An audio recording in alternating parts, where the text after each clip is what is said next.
dare you mute? No, the microphone is now unmuted because we have more than one player.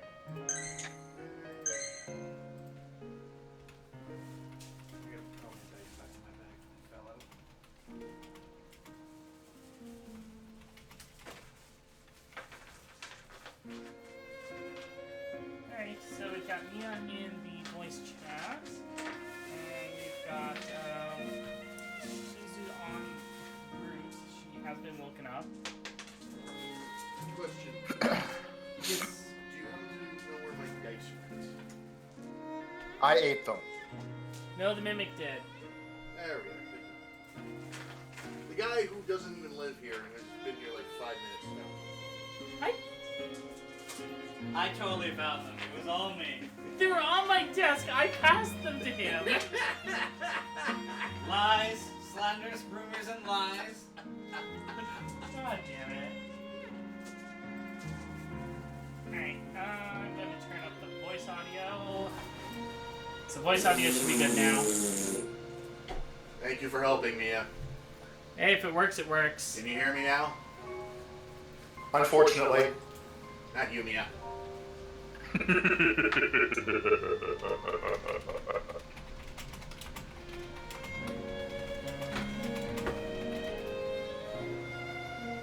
Everything was turned down for a moment. When in doubt, more fireballs. No, I think that would be bad. I'll learn fireball. No. Why not? Not like I Currently ever do anything weird in or the sewers destructive. underneath the city, you are in an area that is basically filled with methane gas. Oh, like my house. So that's the definite type for fireball. Yeah. Fireballs and skinny dip. Hey, Casey Killer, thank you very much for the host. Considering that I am So tasty. I feel that I'm quite safe in skinny dipping. This is going to be difficult setting up because we got a different layout for the table and everything this time. So I don't have part of stuff shielding from echo.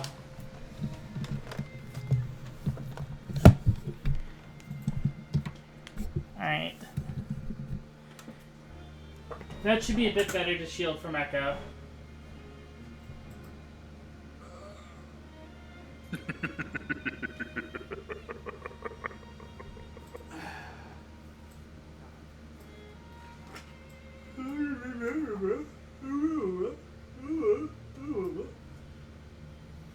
Okay, Raggy.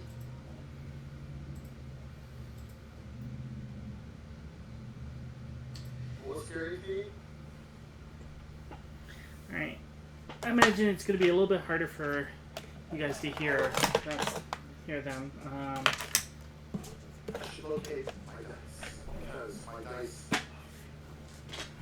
So the problem with only having one system at the moment, I can't connect the audio through the other one. Because That wouldn't work. What are you talking about? You just decided to crater it. it's not true. It decided to crater itself. It worked when it left the shop. And I don't know what you did to it afterwards. I plugged it in. You plugged it in and started up a YouTube vid. That's what we did. We just went... It doesn't... The issue here isn't that there's anything physically wrong with it. The issue is that it hates our choice in viewing materials. It's like, oh god, not this again. It hates anime. Well, what I could try doing is see if I could connect an auxiliary cable from this computer to the other computer and just connect Mia's and Shizu's audio that way, but then we wouldn't hear it. We'd have to set up a speaker somewhere else in the room and then maybe catch them via that way. What do we do? The Alcatraz just start talking about maybe already good.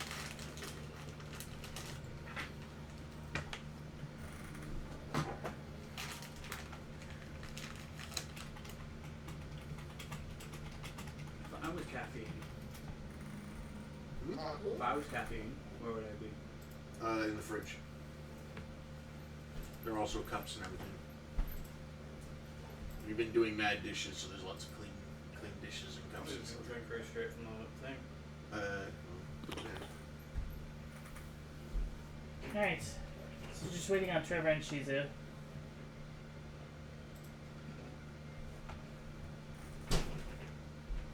I found root beer. Okay. Root beer works as well. And I don't think anybody actually listened to the beginning No, of it's the just no song. caffeine, but whatever, it's triggering it. Did you know? I did not get a chance to, no. Well, you have a chance to now. Is it stream appropriate? It is not dirty. It is fun. Okay, then I will load it up. Is it funny or is it punny? If it's punny, I would love it more. If it's punny, it's not Oh stream my God. appropriate. Alright, let's load this up. Pause the current playing music. The Dragon Road one, right? Yeah. Yes. Dragon Road.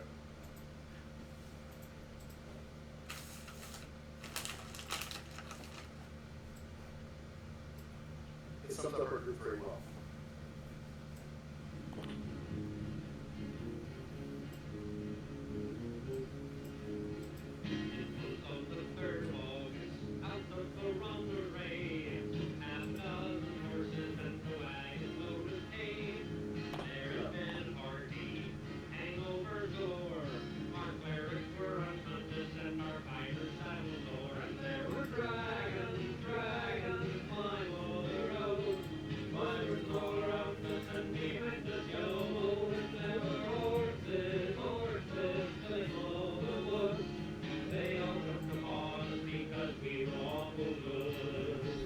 Oh god. This is terrible.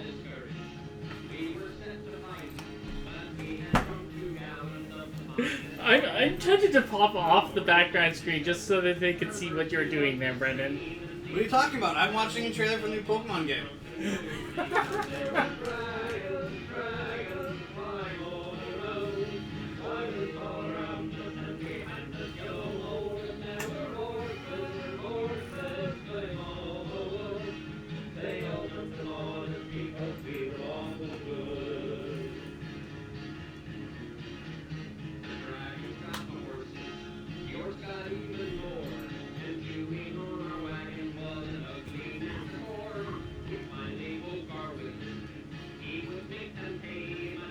Reminds me of every anime where they're like, we need to control this new weapon by putting armor on top of it.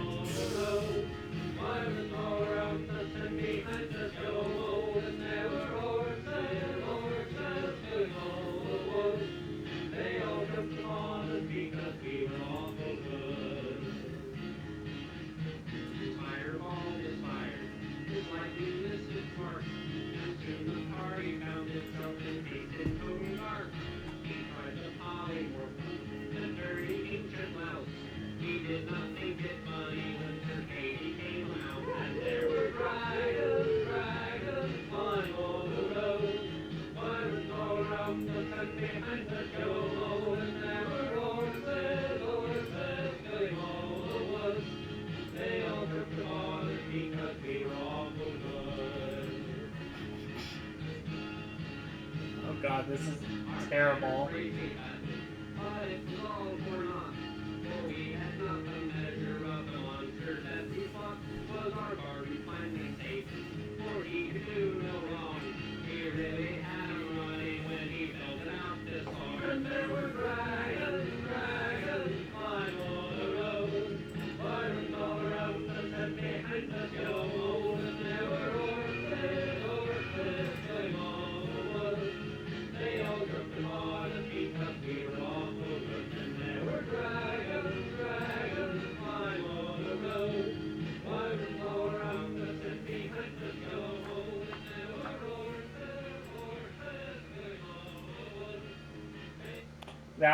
That was something.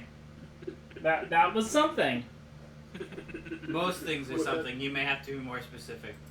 That was something different. Alright, so I'm gonna give Shizu another quick call. And Trevor should be here very soon.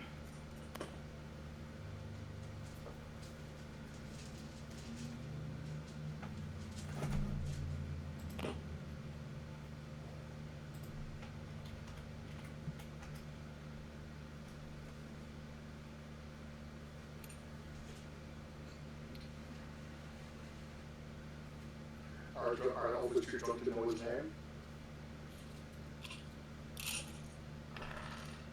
Then again, after what happened last session, I'm not completely unsure that Parent would not be going through some little bit of a dip for after that perfect.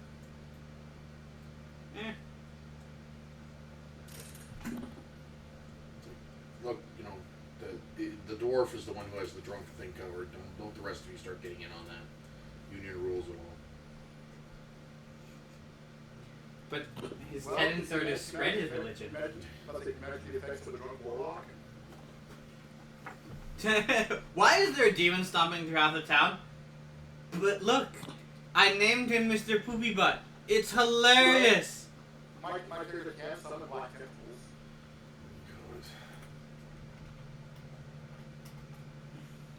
Well, I've seen enough hentai to know where this is going. And you know where it's going.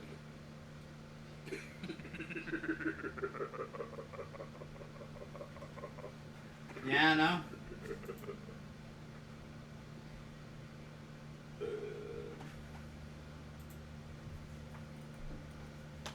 Alright, no message, no answer from Shizu, but I know I called and spoke with her earlier, so... She's just Oh, okay. Open up the scratch file.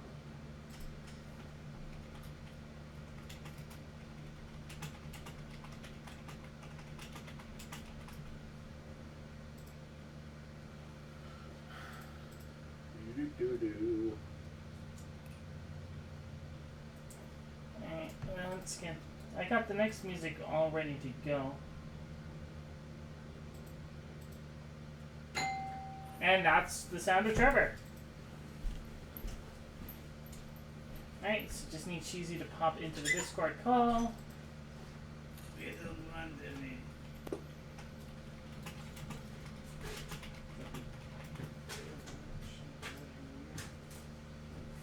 Very sleepy dragon. Very sleepy? If I don't like the way you're going to be able to say after that you work.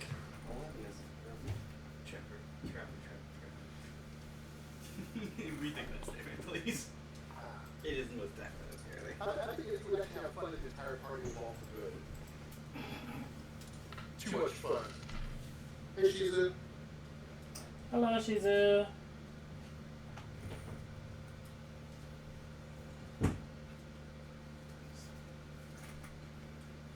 Alright, Trevor, once you have a seat, I will take off the BRB screen and get the camera in position.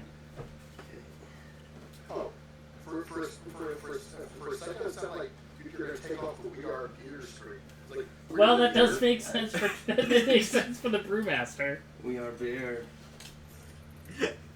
Now I'm imagining a version of the board, but they'll have like kegs imprinted on them. We are beer. And those funny baseball caps. Yeah.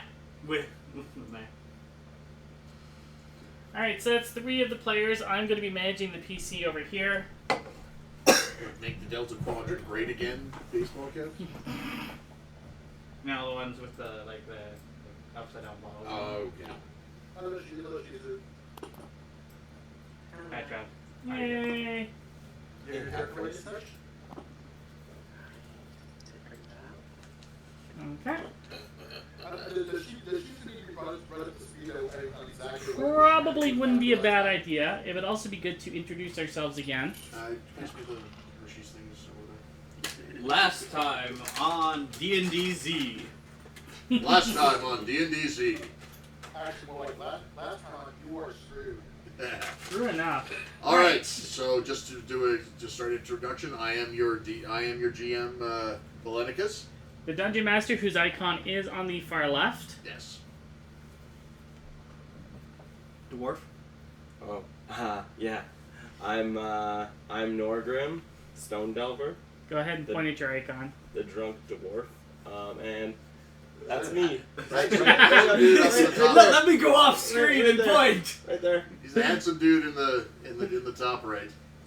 I'm actually sitting directly below my image, which is good planning on my part. Or it's really good planning on my part, either way.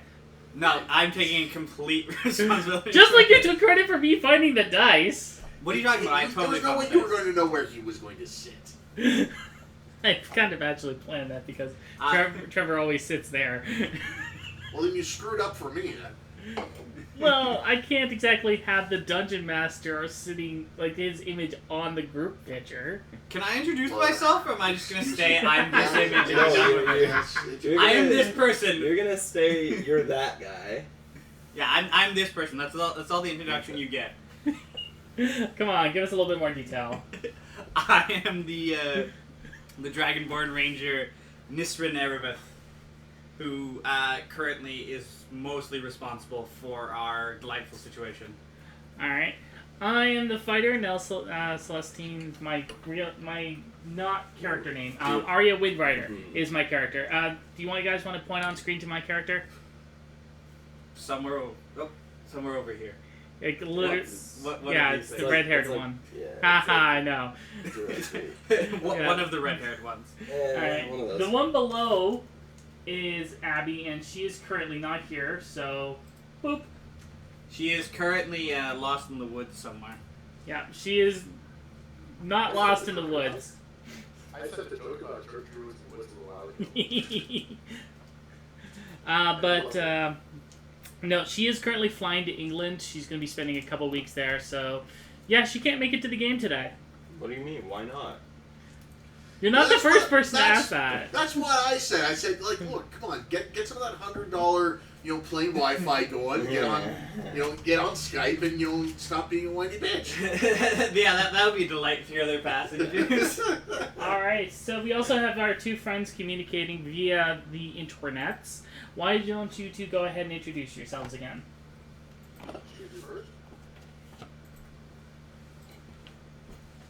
All right, so just as Hold on, you gotta introduce the other two characters. Can't talk over people. How dare you? you remember this. I am doing the lovely for Tiefling Road Felicity Zarelith. Okay, and she is directly between our Dragonborn and the red-haired fighter. Yeah, the one with the blue hair. Ah! She's our artist. Welcome. That's our artist in the stream. Hello. We gratefully appreciate your artistry. Last and certainly least at this point, I am Zara in the chat, and in the game, I am right between the drunk dwarf and the dragonborn. I am parent not like here, the party's resident warlock, and overall asshole for teleporting out when adults in trouble.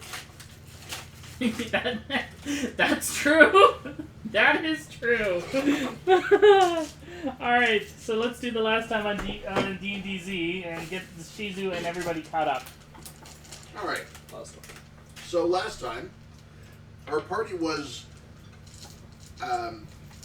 commissioned by Praetor Eternus to go out and rescue the son of the, or find out the status of the son of the current ruling duke of the city. They headed out to the fort, coincidentally just in time to arrive when there was a major orc attack. They managed to rescue the boy, who happened to be only about 11 or 12 years old, and smuggle him back to the city, much to the delight of the praetor, who proceeded to immediately betray them and reveal himself to be a archmage and murdered the child in front of their eyes. Oh, so he not only revealed that he's an archmage, but he also revealed that he's an arch asshole. Yes. Ooh, At which burn. point he then declared that the party was responsible for the child's death, and set the whole city up in arms against them. Our party fled and has just reached the sewers, the fun place that they were in previously, and they have now returned to, with the exception of Chris's character, who is still out in the wild searching for our lost elf, and who has. Have you encountered anyone? We encountered two guards last game. Then our Florina basically bound us all with vines and took off. Yes. And I managed to successfully bluff check them into realizing that I had nothing to do with the whole situation, and that I was just there stealing horses. And then I offered to sell them a horse, and they kind of were like, and left.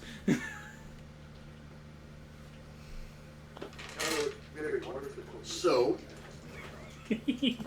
I do Our believe goal- our tiefling rogue was not at the last game, so she would have still been in the city at that time. yeah. Actually, I'm not sure where she would be at this point right now. She would probably. So, where is your character? That's a good question, actually. Last I left off, you were heading off on that mission, and I had that retainership thing still. That's the last thing I remember. Yeah, we had basically freed her from being owned, and then... Yeah. Right.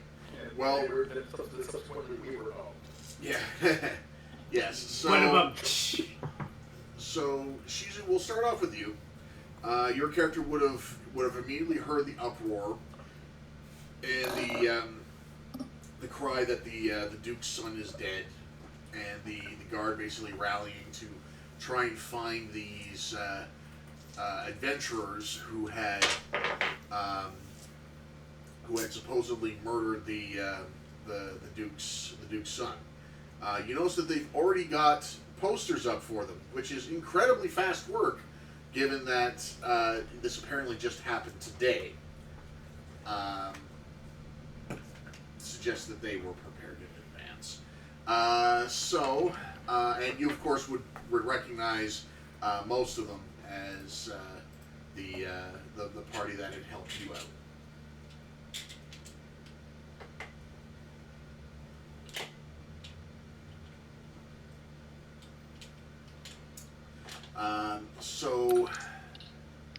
Yeah.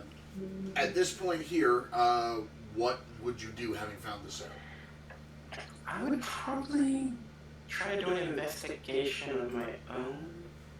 Start getting some of my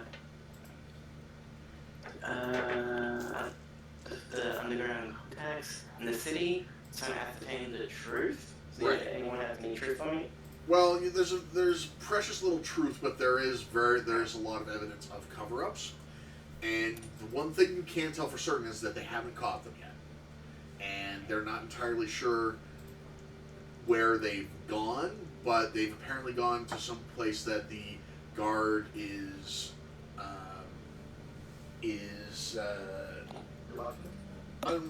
reluctant to go, which and there's not many places like that. Basically, they're in the old part of the city's sewer system.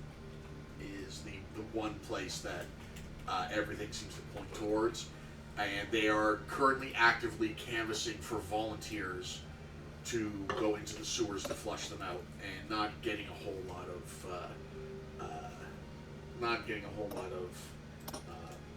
Success? positive response. Yeah.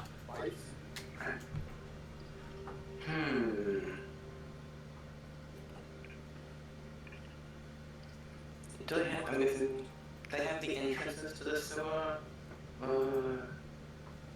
blocked at the moment, do they? I'm sure they couldn't get all of them. The sewers tend to have a lot of ways of getting in. Yeah. I think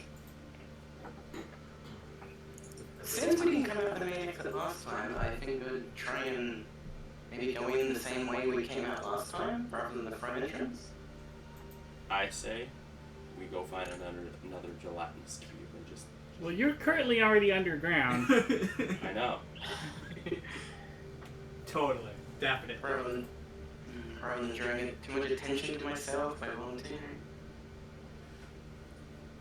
Okay, so, well, you're not linked with the party at all. Like your picture isn't up there, and you were not. Right. You're not associated with them because your job with them is done.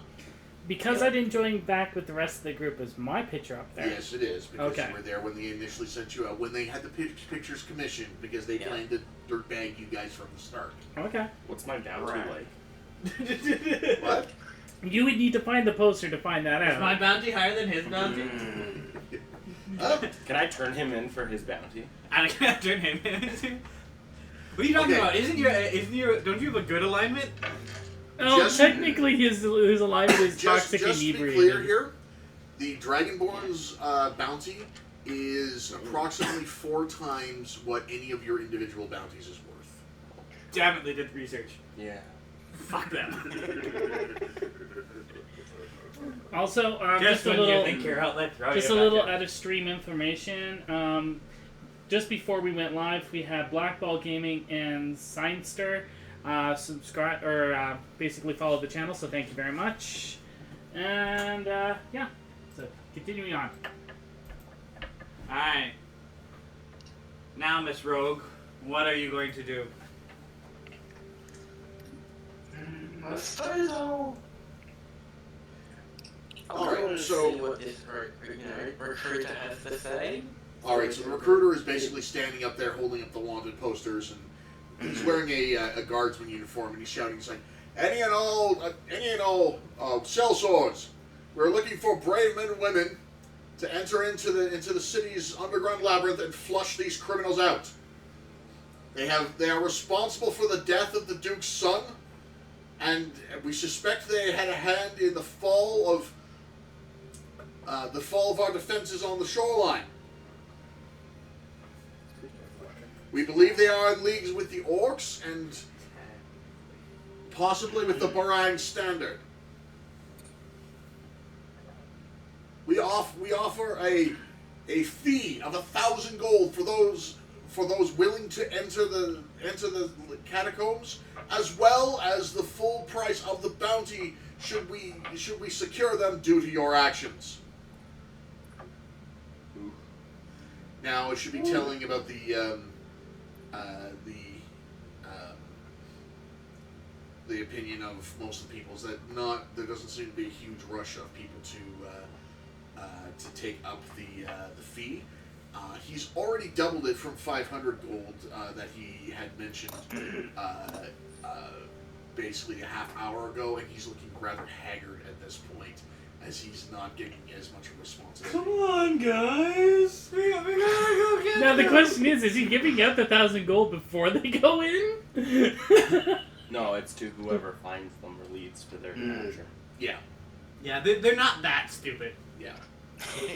Although, roll deception, you could say that you need the fee in advance. Well, I could approach you and say, I demand my bounty be higher. That is way too low. Well, the 1,000 gold is like a bonus on top of it. That's not what You're not that spoken. Even so, needs to be on par. Your bounty is paid out in ale. I accept this. Alright, Jesus. Hail Cascus. It's time to investigate this group. We need to protect them. yep. Alright. So are you going into the catacombs to look for them? So, well, first off, do you speak with the recruiter? Yes, I will. So he looks at you, and he looks you up and down, and he basically sort of breathes a sigh of relief, and it's like, you, brave adventurer, are you here to serve your duke, and to help bring these vile criminals, these vile child murderers to justice? So, Never murdered curl up my children. lips and He was a young wang my man. hand. Like, can you just basically cut through the bullshit, and just tell me like, come use my persuasion and say, do you think you could give a like a little upfront amount to help buy supplies for this dangerous and perilous journey to get these, vile, like a lot of a lot of what's the word? Like sarcasm in her voice, putting on thick. Okay, so first off, the podium he's standing on is not a minute. No. I'm sorry, I do not have a Costco membership. So he kind of looks at you, and he just looks at the rest of the crowd. And he's like, "All right, what do I need? What do I need to do to make this happen? I have to get 20 adventurers into those catacombs by nightfall, or I have my head. What do you need? Yeah, I lower my voice and I'm like, now we're talking. Do you rub your fingerlet at your gloved hands in glee? Yes, I yes. thought you were going to be. I'm going to shake the camera slightly. Beauty.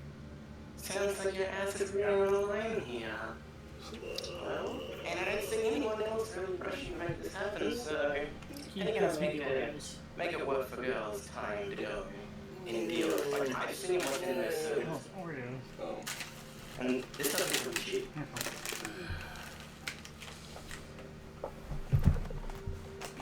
He clenches his fist and sort of says, "Fine." Snatches his coin purse off his belt. It's like, "I have 500 gold. That's all I have on me. Take it and go and make it look good so others will follow you." I demand the rest of that be paid in ale. You're not there. You're getting drunk. the floating head, the door appears. I demand an ale. No, you don't want to do that.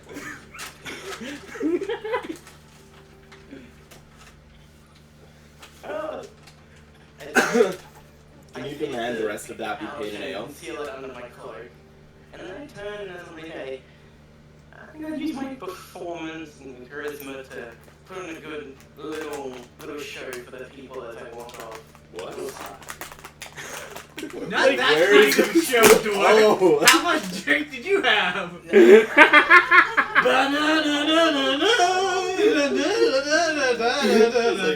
did that come from? Okay, so you put on your decidedly non-burlesque performance. Darn! Make the guy seem like he's not getting. He's not sending people to their death. Yeah. Yeah. Hail So adventurers. as you basically walk off, apparently having accepted his deal, that seems to sway a number of others who sort of look at each other and decide maybe this job is on the up and up, and so they're swayed by your performance, and they start talking to him too and signing up for the task. Now you've been given a before you leave, he hands you a map that gives you an area of the underground that he's expecting you to go and patrol. However, you also have the previous maps from when you went into the underground before with the group that you know that they all also possess.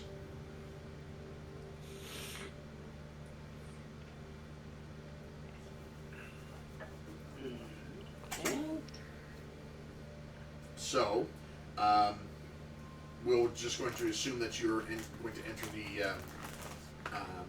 the catacombs. Now, do you follow your prescribed patrol route, or are you going to try? That was a very quick no. Yeah, she was like, "That's a hard no." No. Oh no, I just want to get them involved. They're a distraction for any remaining monsters in there. Okay. Also, they paid you money. That can't come. What happens here? I'm looking at this 500 gold ritual. Yes, you are. Ah, yes. Classic rogue. I need this 1,000 gold. My wife is sick and my child has cancer. Oh, I don't think I can survive the winter. That's okay. You go that way. You go that way. I'm gonna go this way. See you later. Okay, so the rest of the group, you are in the catacombs now. You managed to slip away into the old part of the ruins. Now you can hear echoing through the tunnels the sounds of the guards, but they seem very reluctant to come into the old decommissioned part of the sewers, and you have had experiences to show why. Currently, you are starting off in the same catacombs where you were in previously. Hang on a second here. Alright. So as someone who's been in the city before, and as well, because I'm a black dragon and resistant to acid, which basically nullifies a bunch of these people down here, I immediately say this way and start walking down one of the tunnels to a place I know where we can lay low for a bit. Okay. All right. So, you lead them through the tunnels. Now you do notice that a lot of these tunnels do seem to be quite clean as well.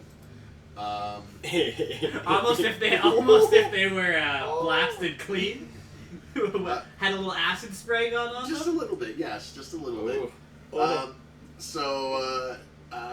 But there seems to be like a definite lack of the usual rodents or spiders or insects or other creatures that you would normally find.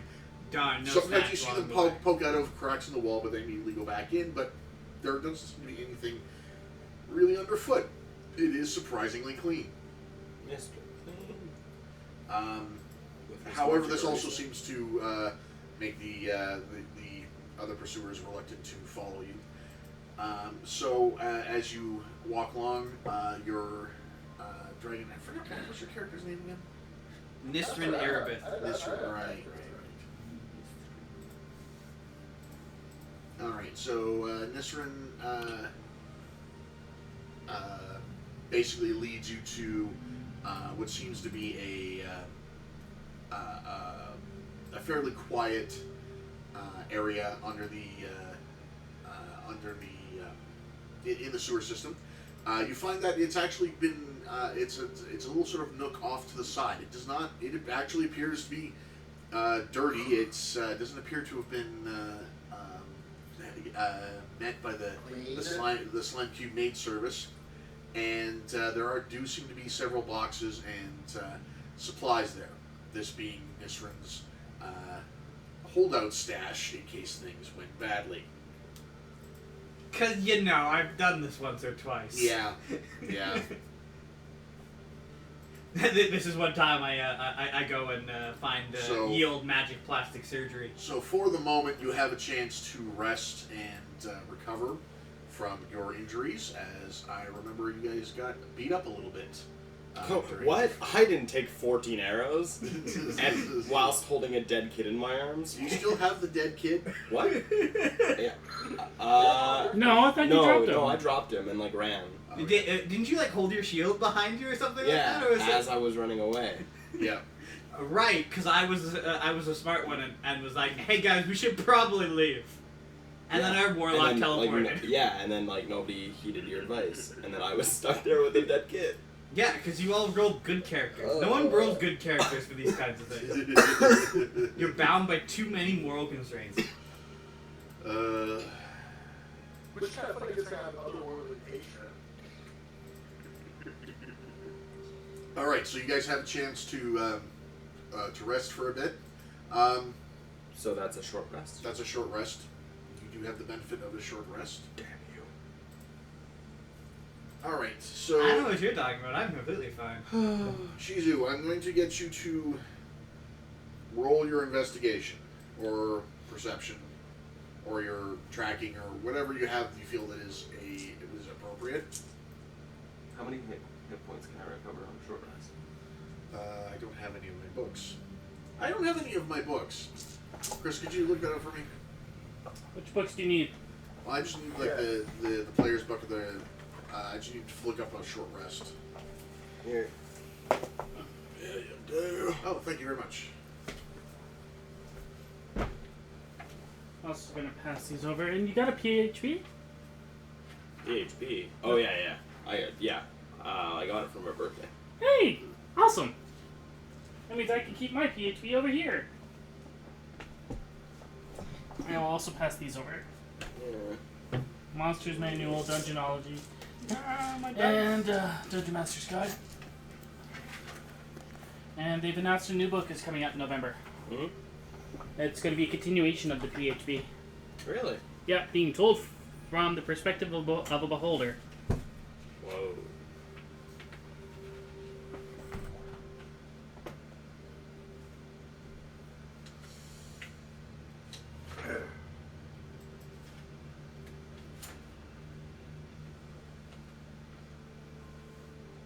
Where would it tell you that information? Just on my race? I can't remember where I read it. Actually, you know what? I'm going to use the power of the internet to figure this out. Just gotta find it. Short rest is a period of downtime, at least 1 hour in duration, blah blah blah blah blah.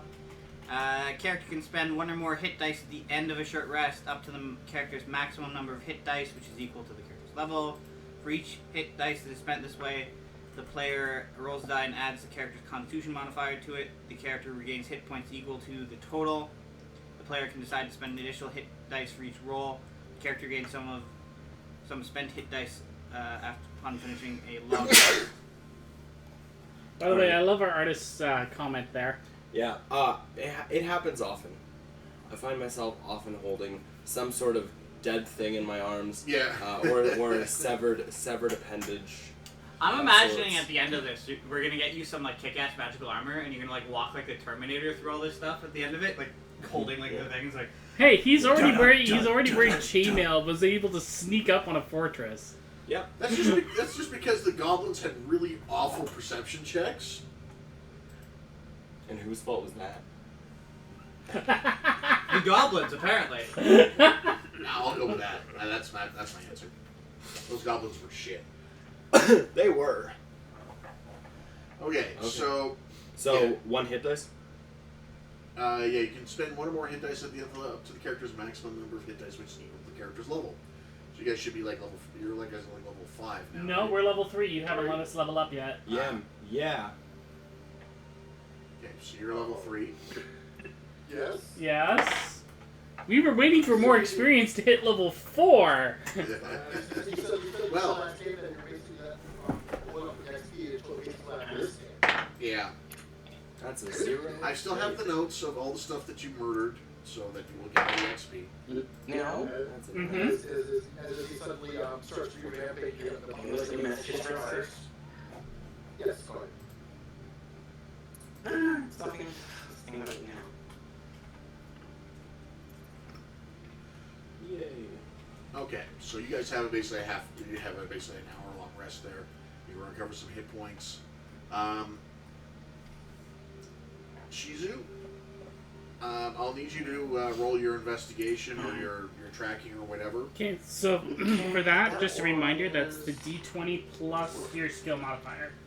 Which skill? Which modifier was that? For investigation? Investigation would be your intelligence modifier, plus if you have any proficiency with it or whatnot.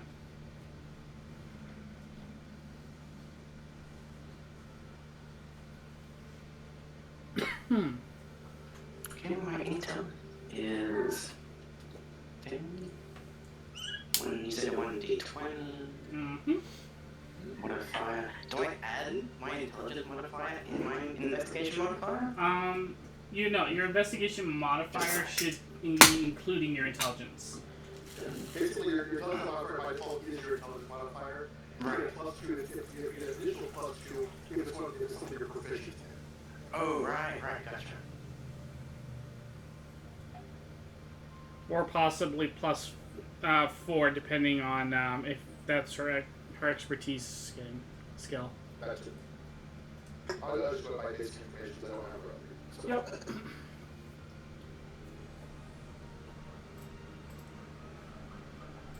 I'm gonna look for something a little bit more Subaru's dungeony.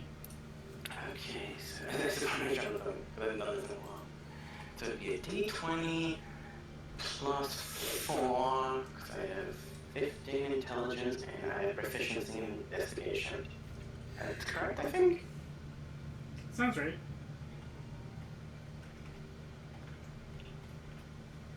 Okay, roll.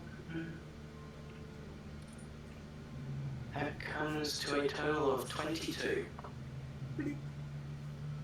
Okay, so as the main group is basically getting ready to leave, you've grabbed some basic supplies from your stash. Yep. Travel light. So you've burn the rest. I've grabbed my stash. bound your wounds, fixed up your armor and gear as best you can, and are getting ready to move out. You hear the sound of footsteps and rustling as someone seems to be approaching your little hidey hole. Yeah, no, I am no longer anywhere visible. I am immediately back into the hidey hole, which under a box of stuff has an even bigger hole, which I then hide in, and the boxes are then in front of. Okay, the hole drops you to another lower level of the sewers. Yeah, I hate to say, but this is an instinctive reaction at this point. I don't even motion that I'm doing this. I'm just gone. I am in full. I need to get out of here mode. I'm just doing stuff. Okay. All right. Yeah. So the rest of you who wish to can roll perception when you hear these footsteps coming.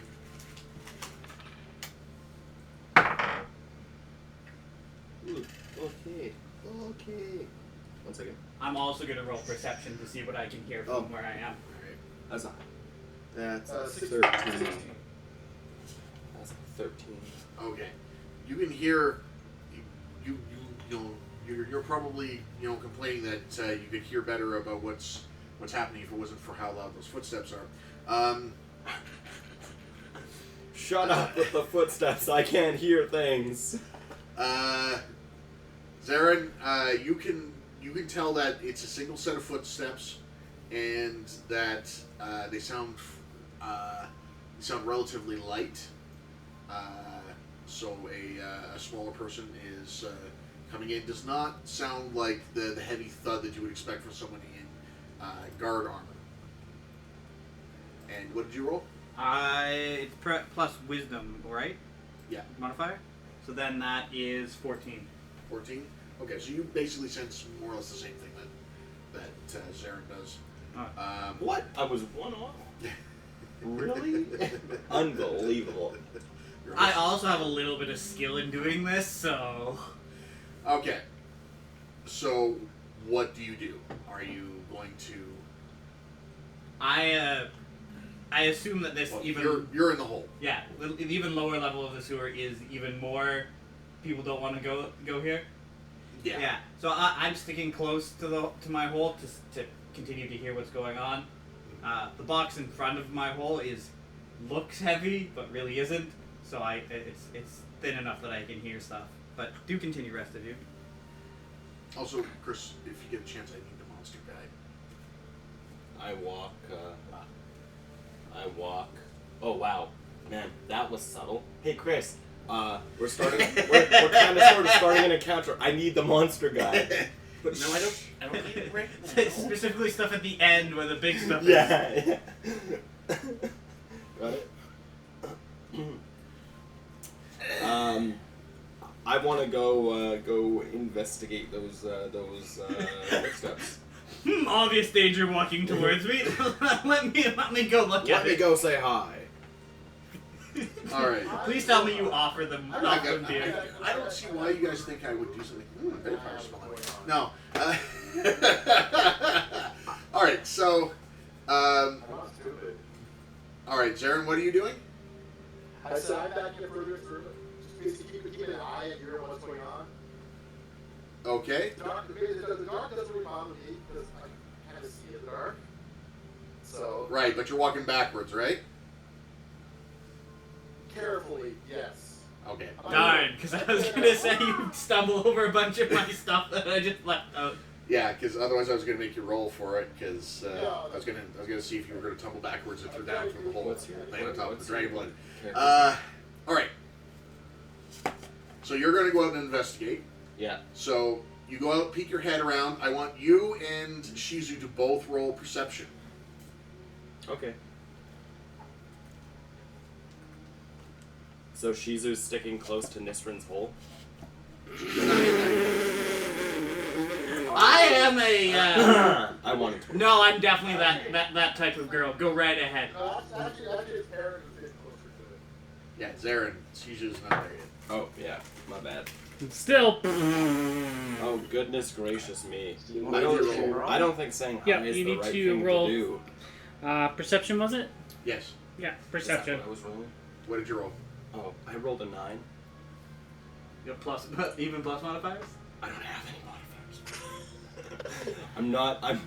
Please, okay. So that if I may, I want this how this scene comes up. I want you to be pouring a mug of beer as you walk out. Be like, "Hey guys!" Here's the problem. He's missing his mug. I'm missing my mug and I don't have my cask because that Oh blew no, up. you lost the mug. No, they stole it from me, those assholes. Yes, they did. He has a reason for to seek vengeance. I tell you what, I'm gonna find that Archmage and I'm gonna beat his fucking skull in with my mug. You don't take a dwarf's mug. That's what's gonna happen. It's gonna be like bent to all the shit at the end of it. And you're like, "Fuck." It's a holy symbol. I mean, his god would the act of taking vengeance for stating the holy symbol. His god would empower it at that point. I Hail think. Cascus! Great A dwarf characters, beer may you mug be drunk in plus his 10 to attack. They become a holy beer stein of smiting. You know? Now I'm imagining the live action roleplay of Fireball! Fireball! And he's sitting there with his mug going, and it's like a boomerang comes back. No, this is how it's gonna be. I'm gonna be like Thor. I'm just wielding this like massive friggin' beer mug as my godly All right, weapon. so Shizu, what did you roll? In total, 17. 17. Okay. So Shizu, you can, when you see the dwarf stick his head out, you can clearly see who it is. You can clearly see it's our brewmaster here. He's looking the wrong way. So he doesn't see you right away. Good job. Huh? Then he does turn around and spots you, but all he sees is basically a cloaked figure that he doesn't recognize. Hail, stranger! Have you heard the gospel of Cascus? Praise Cascus! Have thine drink with me. As you hold nothing to Yeah. Oh. Hello. It's the you know how different cultures have different versions of greetings. That is just your automatic Yeah, greeting. that's like, yeah. Greeting number 1. Have a drink with me. Only then do you look at your head and realize there's nothing. Also, we will be taking a break in about an hour and a half, because that's when food will be arriving. Sweet. Food. All right. So the people who actually notice the figure, what are you gonna do about it? Zarin is still inside by the boxes. Our dwarf is the only one who's actually seen the figure. And Shizu, you recognize the dwarf, so you know you found the right place. I'm sorry. Because you recognized me. You're like, I oh just god. quietly This idiot. Face palm. Yeah. I'm just shake my head under the hooded robe. Slight sigh. Wondering to myself, like, I want to be your friend. Want to go skateboards? Yes, I am real man. What a favorite. All I can imagine now is a heavily armored dwarf with a beer stein in one hand, just wearing a helmet, just casually, slowly rolling by on a skateboard. And he has to have like that like weird cartoon mouth that goes this way. Hey guys, want to go skateboard? Somebody needs to make that into a sticker. Alright. Because I do not hear I get a reaction for this. It's simple enough. I can hear what's going on. I don't know if it's with his sight, but it's basically face in palm, looking at it slowly. Shizu, have you spoken yet? Not yet. No, most of the monsters. Okay, so Zarin, you haven't seen anything to the face palm over yet. Yeah, I've pretty much just like said hi, and she was like, Okay. "Oh God, I hate my life." Oh, already." actually, that's true. You did see the dwarf, basically offer a greeting, Yep. a traditional Yeah. master greeting to. Since I haven't heard fighting, I am scampering back up the drop. Yeah, that was a mistake. It's an automatic reflex at this point. Yeah. Okay. I think that, He grabbed the monster guide. What was I to think? I think I'll say. Yeah, but he grabbed the monster guide like a solid turn after you climbed in your hole. Vehicle. I'll be like, yes, far too many times. Though you seem to be lacking. You seem to be lacking something since last I saw you.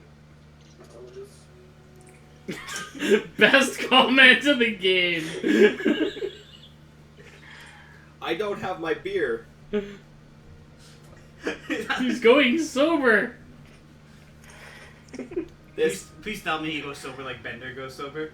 I just wait. I can't remember how Bender goes sober.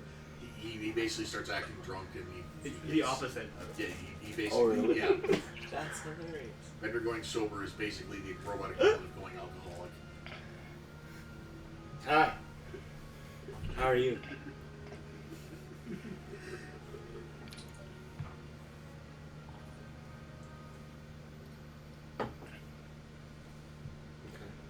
What are we doing? Where are we going? What's happening? All right.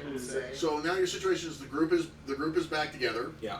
I'm going to assume Shizu comes back in, introduces herself to everyone, and As she enters the little hidey hole, and it's like, "Hey guys!" The boxes slowly move, and a head comes out, and I see that you're standing around, and I'm like, "Oh, okay. Obviously this is someone that they know and is not trying to kill us." And yeah, no, I come out into semi-shadow. I do not come stand right next to them. so Shizu would have appraised you of the situation, that basically they're flooding the sewers with people to try and look for you. And as true, you do hear voices echoing through the various different passages as people are wandering through, trying to find you. The sound does carry quite a bit where you are. However, it echoes a lot, so it makes it very difficult to determine where it's coming from. But you can tell that there are a lot of people in there looking for you. Go ahead. I'll just leave it out the part that may or may not have been my fault. I push the boxes a little bit more so the hole is more obvious, and I gesture over and be like, "Let's go." Your hole could not be more obvious. I mean I am a pretty tall dragonborn, Like so Boy, man, it's wide and dark and cavernous. Didn't take long, did it? Did not take long. Oh, God. Not at all. The party's in the gutter, and so are their minds. I don't know what you're talking about. We're in the sewers, not the gutters. Exactly. That's better. Anyways, Is that what they call your hole? The sewers? it's actually the labyrinth. Oh. It's got a few twists and turns. Oh, okay, moving on. So, what does your party do next? I assume you go down the hole? Oh, come on. Come on. Yeah, I guess. Yeah, we all just, Jump down my hole. yeah, that we... Alright, Do you so... go back? Hey dwarf, do you go feet first or face first? I go feet first. I delve straight into there. Alright, With so practice grace, I'm sure. below the catacombs you're in is an Well, before we completely go down, I make sure to move the boxes back. Yeah. Good. So, when you go down to the hole, you end up in an even older, more decrepit part of the catacombs. It appears that basically the city has essentially been rebuilt on top of itself, destroyed and rebuilt, over and over and over again. Whoa. And so the area that you're in right now actually seems to have aspects of long buried buildings and streets and such that exist below the existing city. This can't be good. So the place is less like a sewer down here and more like a crypt or an ancient ruin. Dad jokes, really? That's beneath me. No, we're gonna eat So was the hole. Here. Mhm. At this point, I turn to the group and say, so are we going to play hero, or are we just going to leave? Well, I have to do what's just and what's right.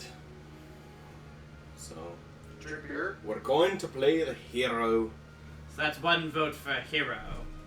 Any other idiots in the group?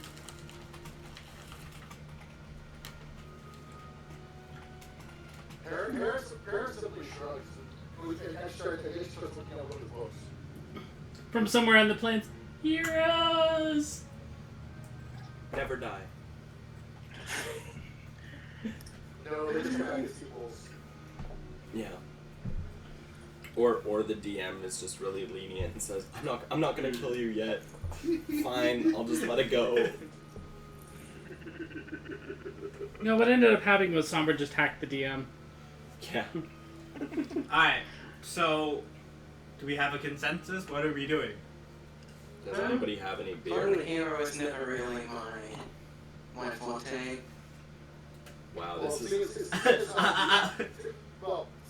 how the alternative at the moment is death. Speak for yourself. Yeah. This is I a don't really, have to pay. really conflicting group. Just, like... That's what makes it interesting. Man.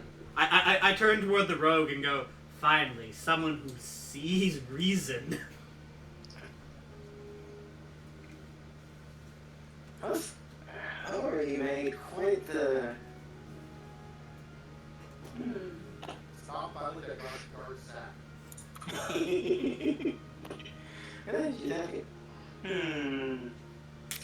But hey, this could be interesting and fun. Oh, yeah, or even that. So I'll hang around, follow your lead for now.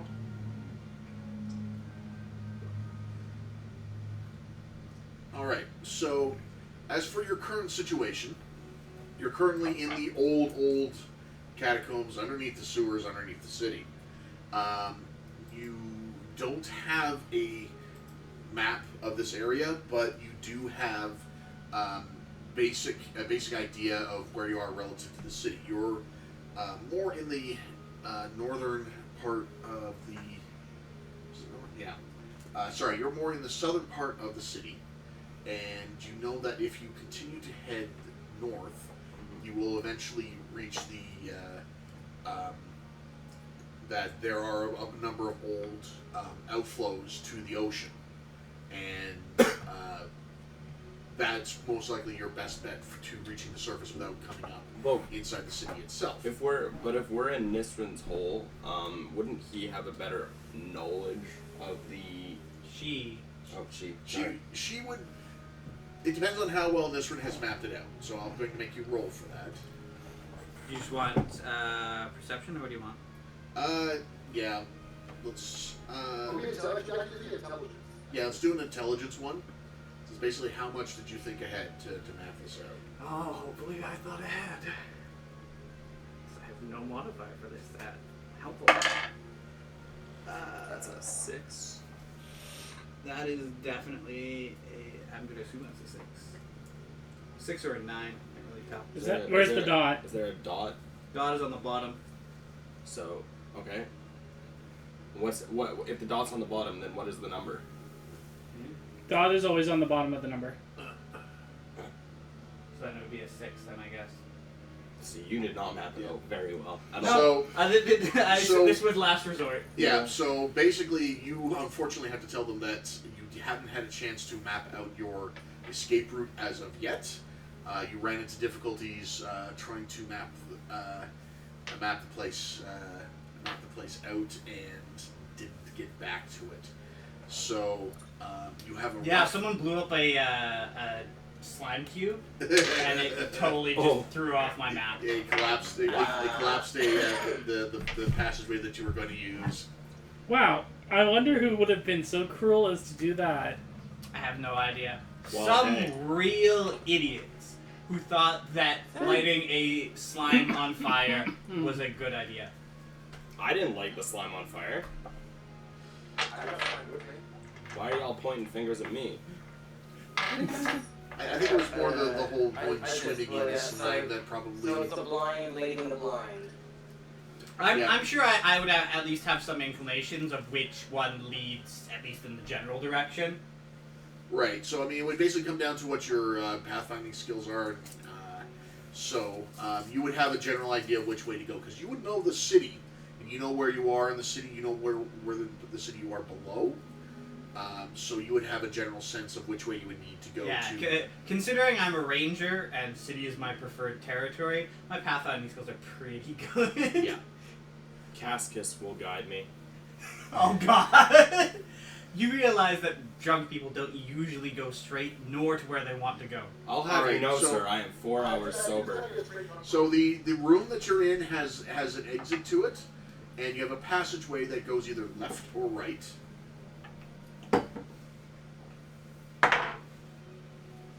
Left. My 19 says right. God damn it. Well, you know, what's to stop you both from going opposite directions? Cascus will guide me. My tail wrapped around his waist.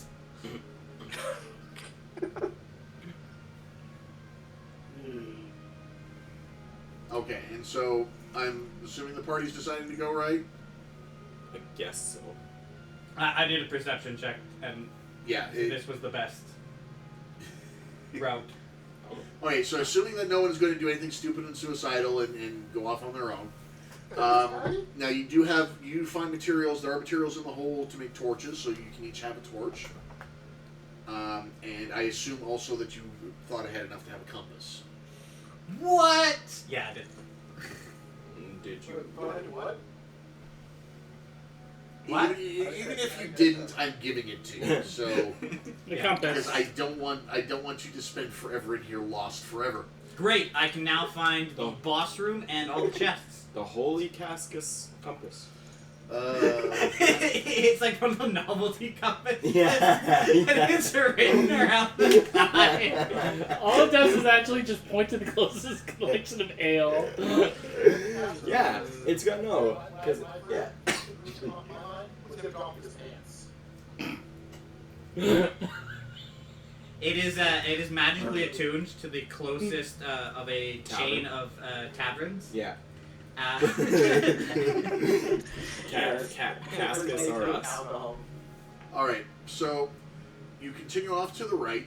You come into a sort of a larger intersection here. It appears to be this may have at one point been part of an old street, and you see a branch of it heading off to the southwest, branch heading off to the northeast, and one continuing off to the one heading to the southeast, one heading up to the northwest, and then the passage continue on to the east, the direction that you've been going so far.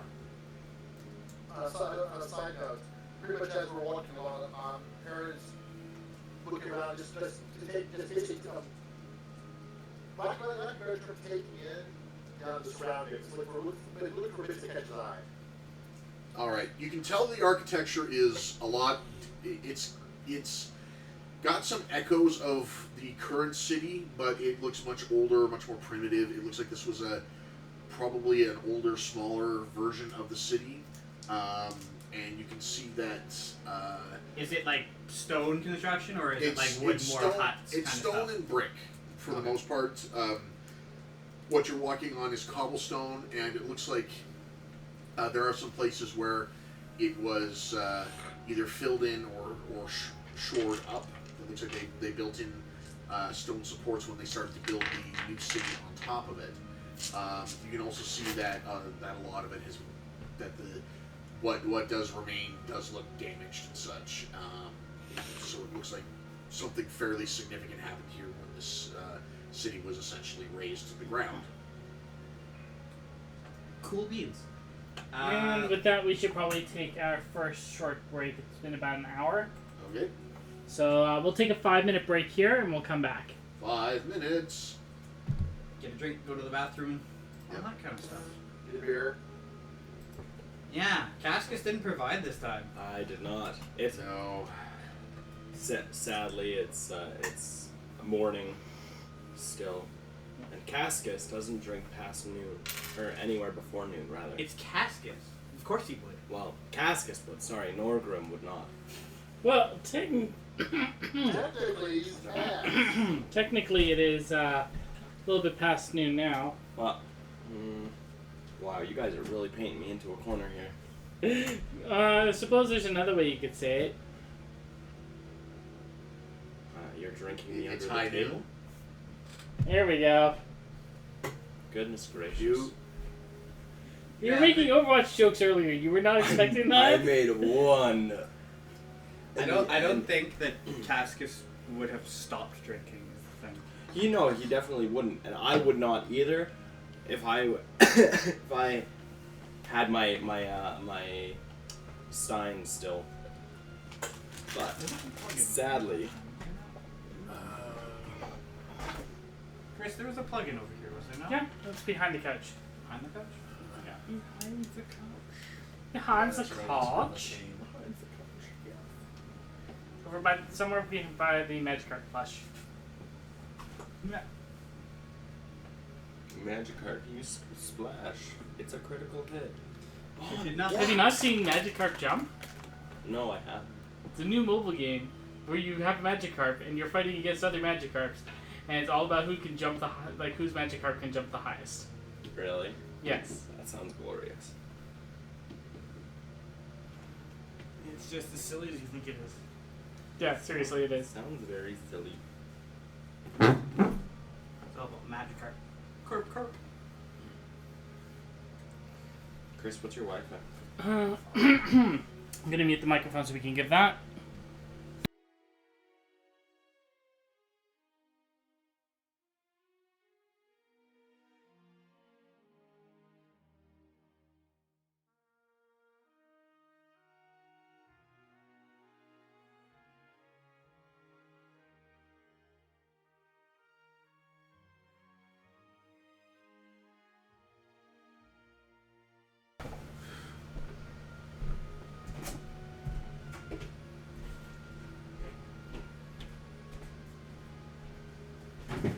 Oh no. Oh, okay. Oh my god, is that I? I'm gonna move on this.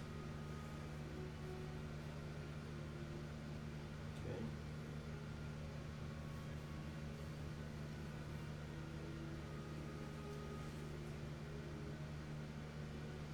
Six.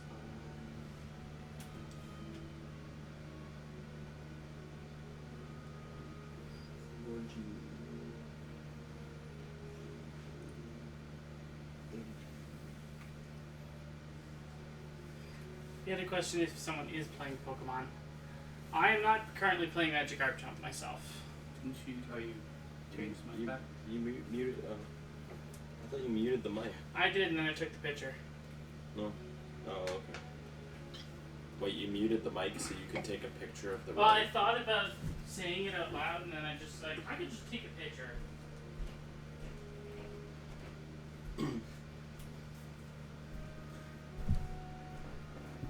Alright.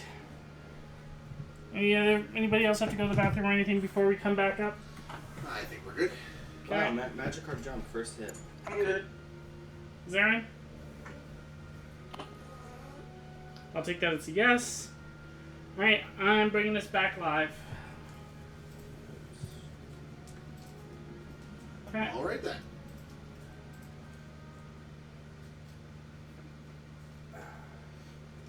So I assume that the reason why we're taking this slow is that some of these routes have encounters on them. Yes, Okay. inevitably. Right. So we can't be all nice and quick about this. We actually have to do stuff. Yeah. All right. Time to perceive a route. Amazing. It might have to role play. What? I might actually make you work for this. Reggie's scheduled program. When the DM is rolling lots of dice and smiling. We're gonna go with an 11 to pick our new route. Okay. Try to pick the one that seems the most secure. All right. So, you feel you can't really tell anything as far as which ones seem like none of them seem terribly like structurally unstable or anything. You do seem to detect sort of a hint of air movement coming from the passage heading off to the northwest. That seems to be the way to go then. Other than that, the one that heads off to the east does appear to be fairly solid and in good shape. It appears to have suffered like the least amount of damage that appears to have affected all the other ones. The one heading to the southeast appears to be more collapsed than the others. But Though it's still passable. We're gonna start heading to the one where we can smell the air, so to speak. Well, it all smells awful at this point, but you do feel air movement. All right, so you're heading off to the northeast passage.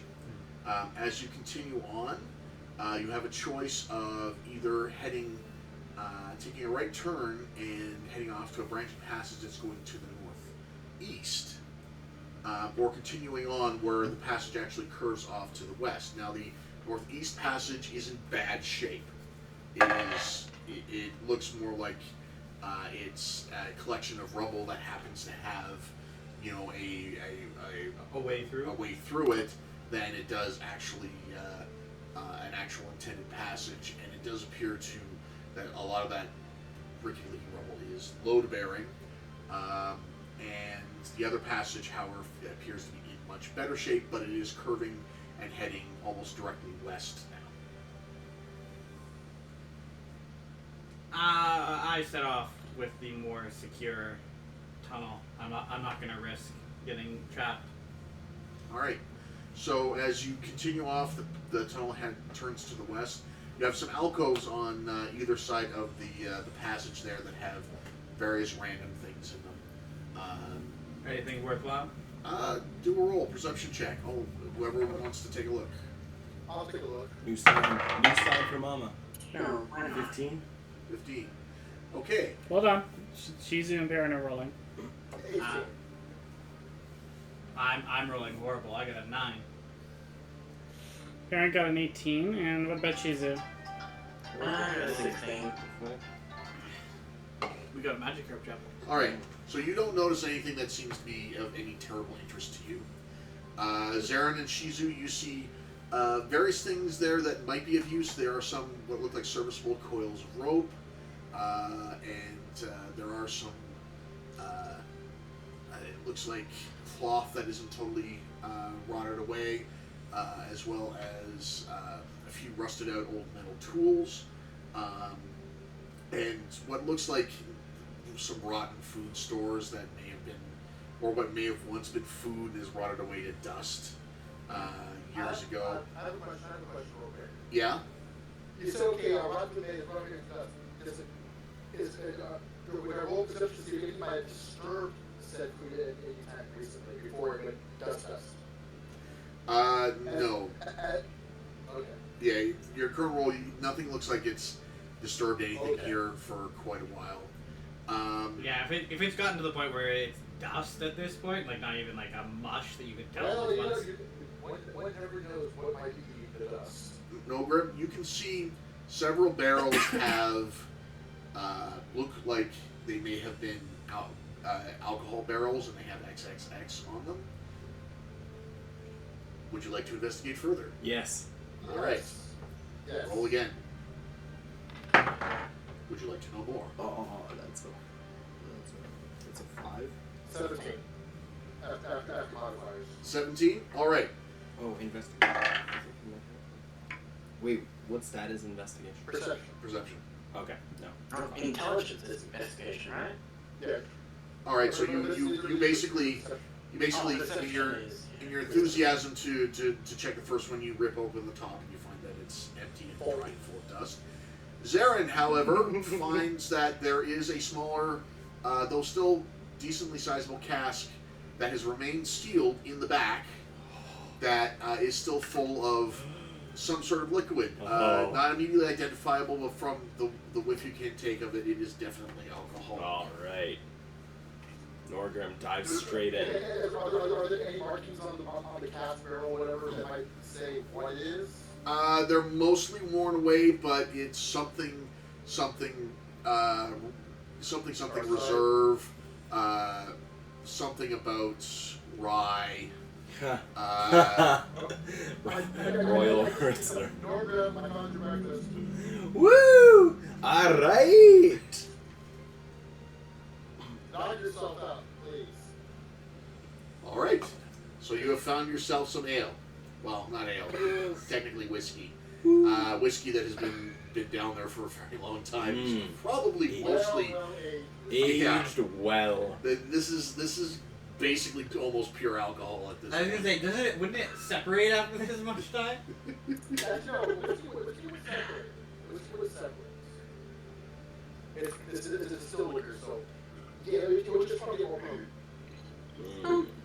Yes. While they're doing that, I think I'll roll up the rope, add it to my burglar's pack. Yeah. Okay. I was gonna grab some rope as well after giving Norgrim his breakfast. Woo! All right, I'm back, ladies and gentlemen. All right. So as you've gotten the materials and you continue along the path, your path actually opens up into what looks like a footbridge over top of what seemed to have been one point a lower street running down below you. The street is actually heading off to the north, slightly to the northeast, and it's basically about a story and a half down below you. It appears to be a little bit rougher, but more in the case of this would have been sort of more of the common. So it's more, rather than being damaged, it's more of a cramped street that you would have seen for the commoner folk, while the walkway that you're on is definitely more wider and more nicely apportioned as far as you can tell. That's heading off to the northeast, while your passage continues to actually start to curve back to the northwest. Aaron turns towards the airport, like, okay, and which way? With my 23, I would like to see which passage A seems the most secure, and B, using my knowledge of the city, would be more direct to where we need to be going to the edge. All right. So from your roll there, you can definitely tell that the movement in air that you're feeling is coming from the upper path, not the lower. The lower path does also, you can tell as it goes further along, it curves more and more to the east, and you have a strong suspicion that it basically doubles back around and may not, in fact, lead you to where you need to go. So as far as you understand the city and how it's generally laid out today, your impression is the best bet would be to continue on the current path. How secure is the footbridge? The footbridge looks to be sturdy, and there is no stairwell actually leading down into the lower part of it, but there are several lampposts and such banisters or whatever that look like they have survived the test of time well enough that you could secure a rope to if you did wish to climb down to the lower path. I turn to the rest of the group and say, "Don't fall," and give a very hiss almost laugh as I continue to walk across the bridge. Didn't you guys have an issue where you fell? Someone said that you fell before. Yes. All right. You would have to actively try in this case to fall off of this. Well, Dwarf, how's that breakfast going? So good. I love it. I'm just imagining him walking out with a cask on his head, being like, no, no, no. Yeah, that's exactly what's happening. No, basically, he has one of the biggest beer ads in history. His head is just in the cask. He is breathing pure alcohol. Yeah. Blah blah blah blah. Pause while he looks for a monster to fight. No, I'm just looking for potentials. He's like, oh, this mind flayer looks good. This fully grown dragon. Yeah. I didn't know you swung that way. Oh. Well, he is following Cascus. Cascus Alright. does mind flay at some point. All right. So as you continue along the passageway, the passage gets quite a bit rougher. You can tell that this looks like it was an area that had collapsed and was later excavated and shored up. You have another passage that's heading down to the southwest, and as far as you can tell, it looks like this was almost set up as sort of a makeshift mausoleum. You can see that there are a number of bones and such, and it appears that this may have been where, when they were digging the city up, this is where they were dumping all of the bodies and setting them to rest. The rest of the remainder of the passage continues on to the northwest and appears to, as you go further along, open back out into more intact upper level streetway. Can I loot? You can loot if you wish. Is there anything worth looting? That would be a perception check. 13. 13. And does anyone else want to roll to see if there's anything worth taking? 17. Sure, why not? Okay, wait till everyone else has rolled. Why not? Okay, 19 total. Okay, so you can tell that a number of that these bodies were basically sort of tossed in here hastily. However, it does appear that there are some burial goods that have been left with them, as well as personal possessions. You can see there are some what appear to be urns or chests that are there with them, as well as some of the skeletons do appear to have, or mummies, sort of mummified corpses, do appear to have what looks like jewelry and such on them, and as well as there appear to be some older weapons and such left strewn about. Some of these were apparently soldiers or combatants that were interred in the bowels of the city. So, not quite as good. I'm going to check to see if any of the equipment is still usable, and if so, better than my own. With another 13. Daddy moves Okay, into camp. what's- That's a 4.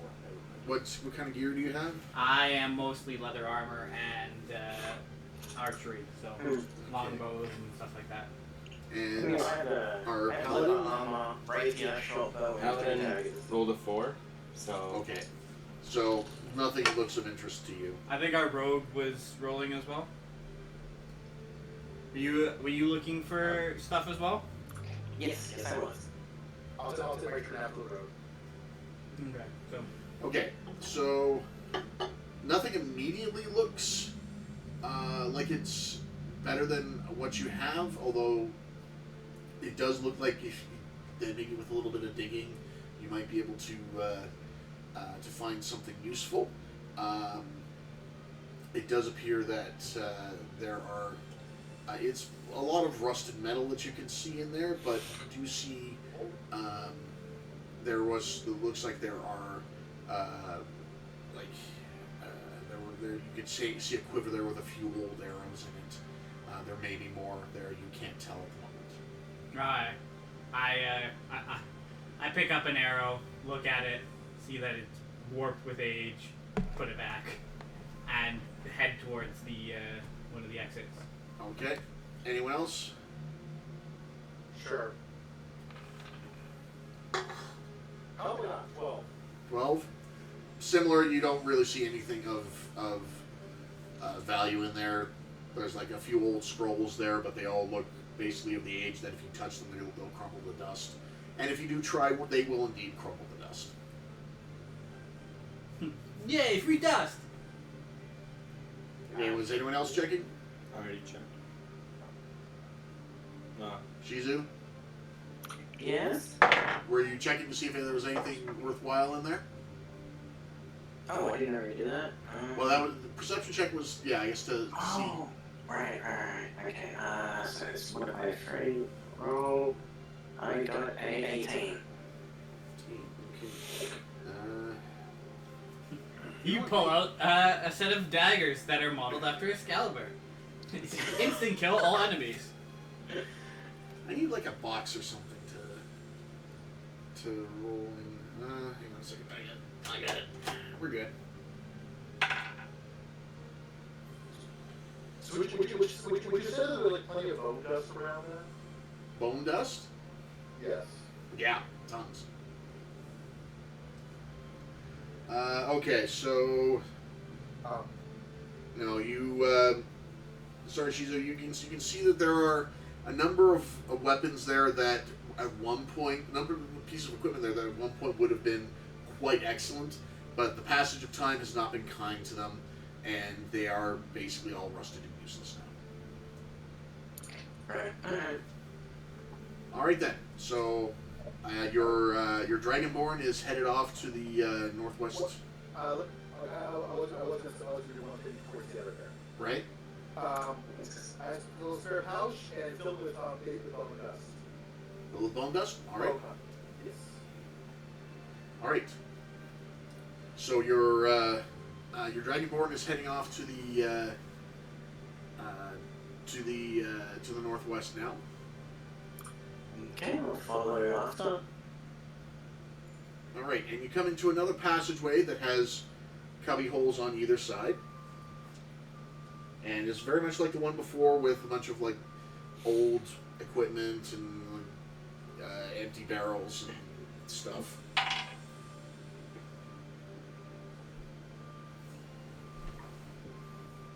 And so I'm going to get you all to roll perception. Okay, then. That's a 10. 12 on my perception bar. How'd you get here?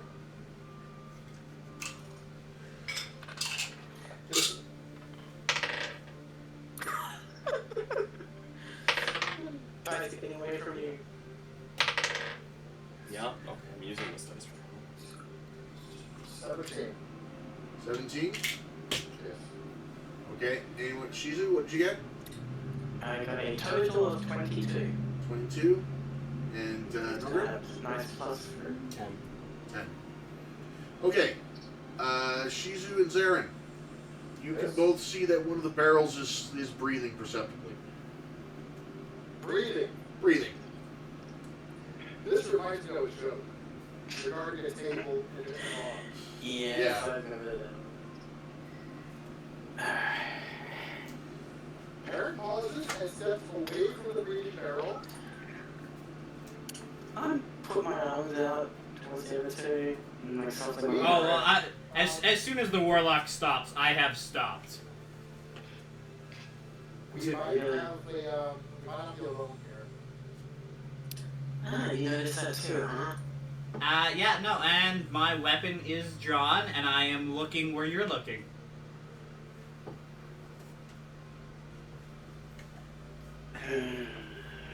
Now, question: what is our immediate work doing? What are you doing at this point? Because you see nothing.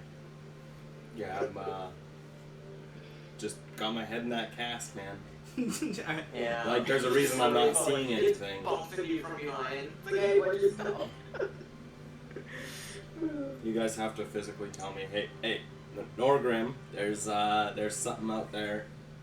Might want to ready your axe, sir. Until That or pop in the back and head with a rock. yeah. That's it, effect. the party left, the keeper left, the table left, we killed the table, all was good. Yeah. I lean in close to our warlock and whisper, do we want to test it or just straight out attack?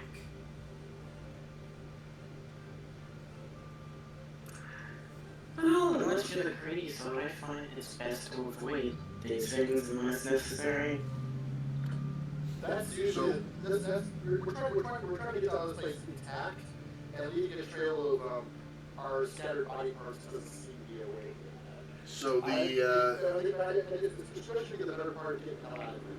Hey, Fox, if anyone does follow us, having dead along the way is just gonna maybe try to, yeah. Besides, I can't take the feeling that it's not just the barrel that's in here with us. Especially after passing off to everyone. So your options are you can it is in one of the cubbies off to the side. You can try and sneak past it. You can go back the way you came, or you can choose to basically try and slay it now. I assume the consensus is sneak past it. Well, it's either that or point at the cat saying, hey, go up through here. And then What? run like hell? No. I begin to attempt to sneak past the alcohol. Okay. So all of you are going to roll your whoever. Well, I'm assuming you're all going past it, so you're all going to roll your stealth. Okay. 16. So, Give me a second. 1 minute. 13. Okay. My stealth, that is 15. A total of 20. Didn't roll well, thanks to +5. All right. So you all made your check. So you all basically creep past the apparently sleeping mimic and manage to get past it safely. God damn it, I want to freaking kill a mimic, man. Every time. What? Last time there was a mimic, we just decided not to go and encounter it, and this time we will successfully sneak past said mimic. That was the little robot thing the first time. Yeah, that was almost all mug. I didn't forget about that. I was trying to. Alright, should we go? I guess I'm just... Games have taught me to fear mimics. Dark Souls in particular. Okay. So now that you're past the mimic, you can see that the passageway curves off to the northeast again. After traveling directly north for a while.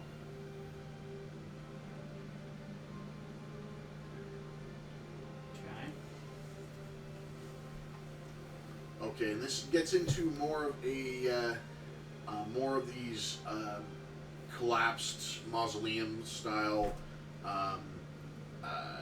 passageways that appear to have been carved and shored up out of the rubble and used for burying the interring of bodies. You can see there is a passageway that heads off to the right that goes almost directly east, and there's another passage that heads almost directly north.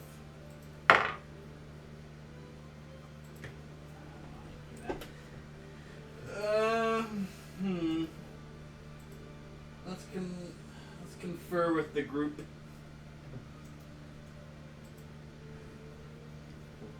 Where do we want to go? Which way do you want to go? That's a 7.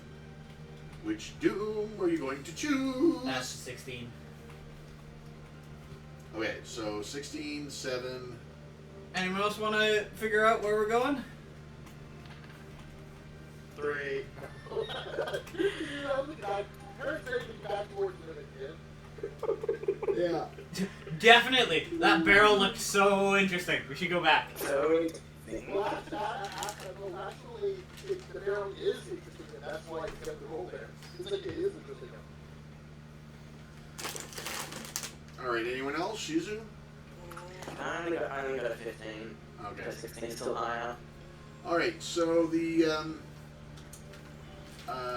your roll tells you that you're basically getting you're getting movement of air from both directions. The eastern path, if you peer along it, it looks like it opens back up into more intact, a more open area. In fact, while the north passage you can see sort of curves off to the east as well, and it's basically too dark to see much past beyond that. Wait, doesn't Warlock? You have dark vision, yeah? Can you see anything down these hallways? With your dark vision? Like, can he, if he has dark vision, can he see farther than we can with our quick vision? Yes. Well, alright, so want to roll again then? Yeah. Yeah, I look at you and I go, you have better eyes than us for this. So do I. Yeah, but Look. you're rolling. Look with your special eyes. I don't have dark vision. I have drunk vision. Yeah, you have a head in the cast. Well, let's say, I got dark vision, and my dice this time love me. What'd you roll? He rolled his brand. With before modifiers, natural 20. Wow. Nice. Okay, so when you look down the passageway, you don't see anything to the north. You see there are a number of different alcoves there with bodies interred in them. You don't see anything particularly of notice. To the passage to the east, however, you can see in the courtyard, just faintly, what looks sort of like movement. Not the movement of anything normal, but almost like lights. Very faint lights moving within the within the darkened courtyard. Sort of almost of a pale bluish light. Oh, wisps. So I assume then we go the other way? I relay what basically what I see. So I assume You we go. just try to rehash your words. Yep. I assume we go the way without wisps. Or wisps. Evil. No, they're just a pain. Okay. All right, so you head to the north, and the passage continues north and eventually branches off to the heading to the east, as you saw before. Mm-hmm. As you continue along the passage,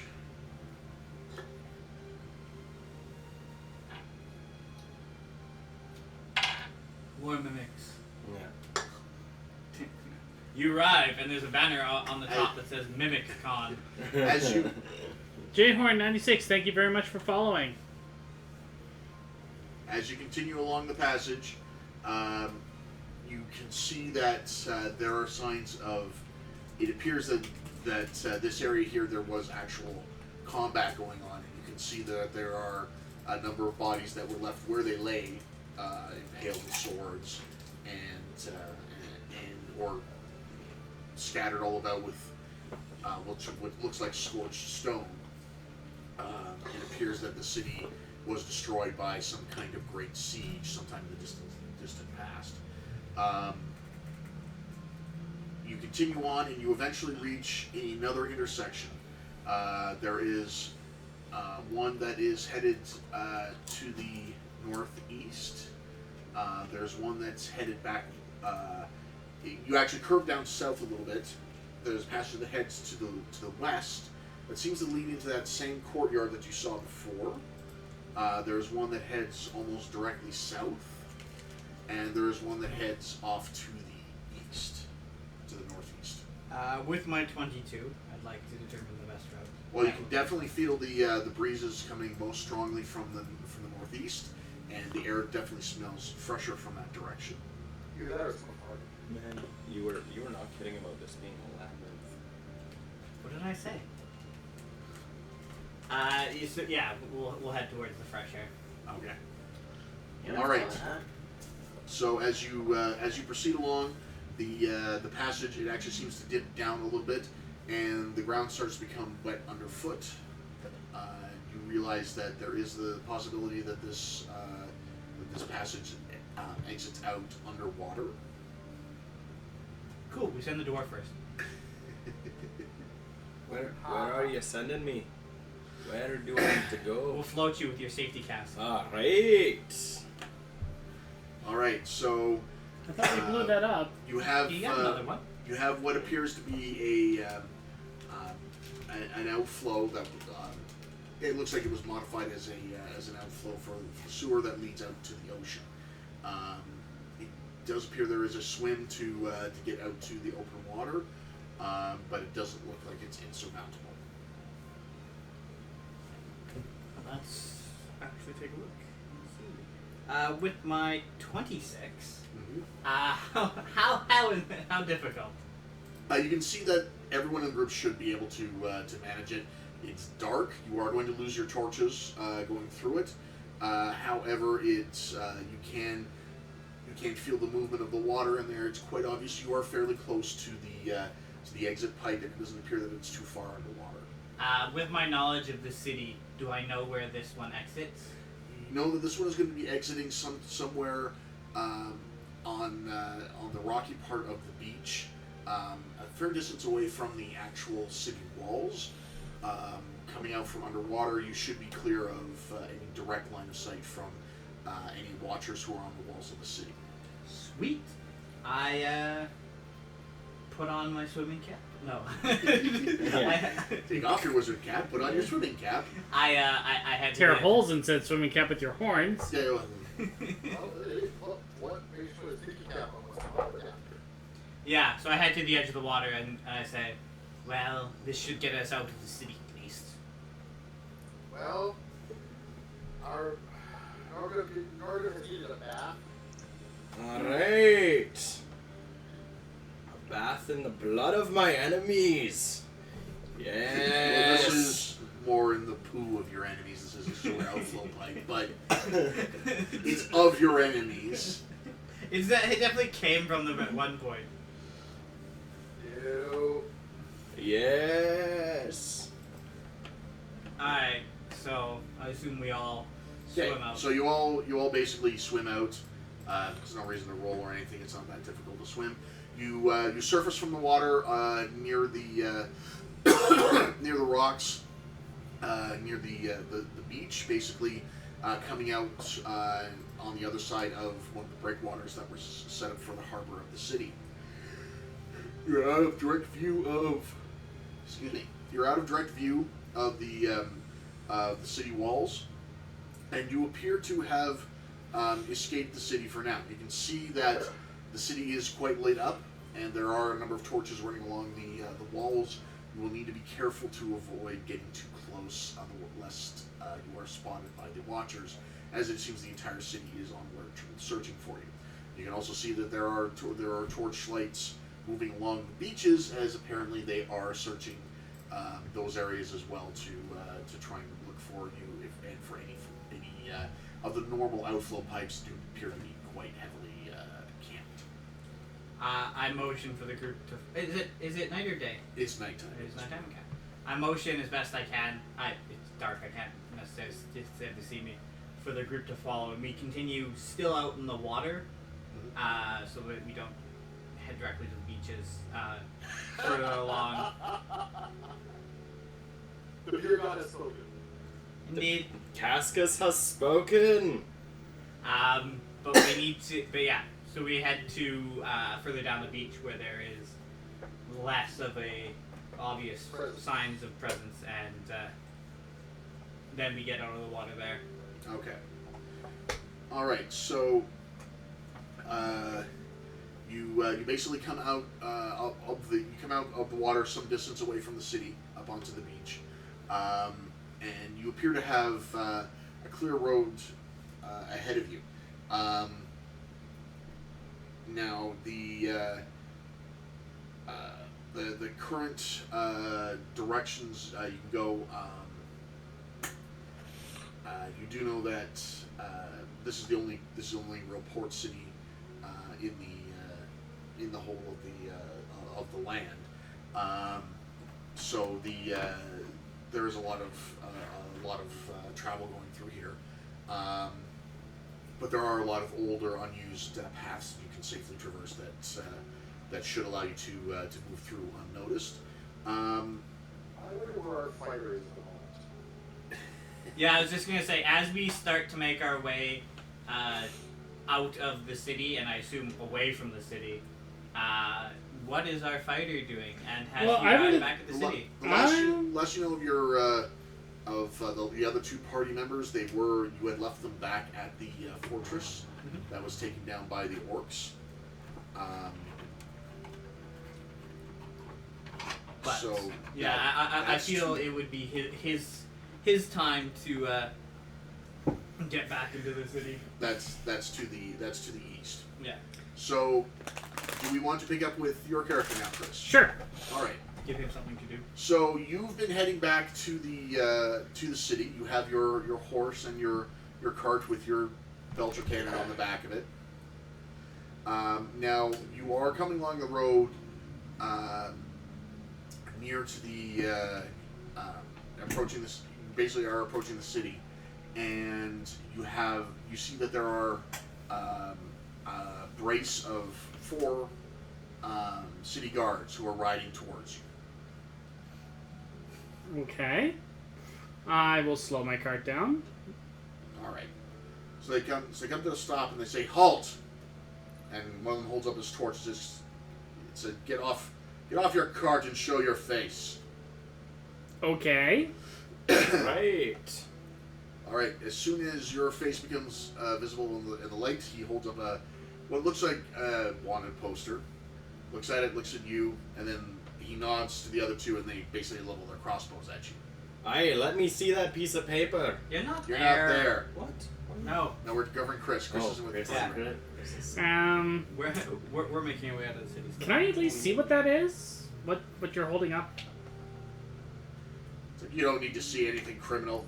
Your Oh, there we your go. crimes are well known in the city. Now Come I with know us, what it and is. he doesn't get to finish his statement, as he suddenly looks like he's wearing one of those novelty arrow hat things that looks like the arrow is going through his head, except it's not a novelty. He basically looks confused for a moment and then slowly topples off his horse.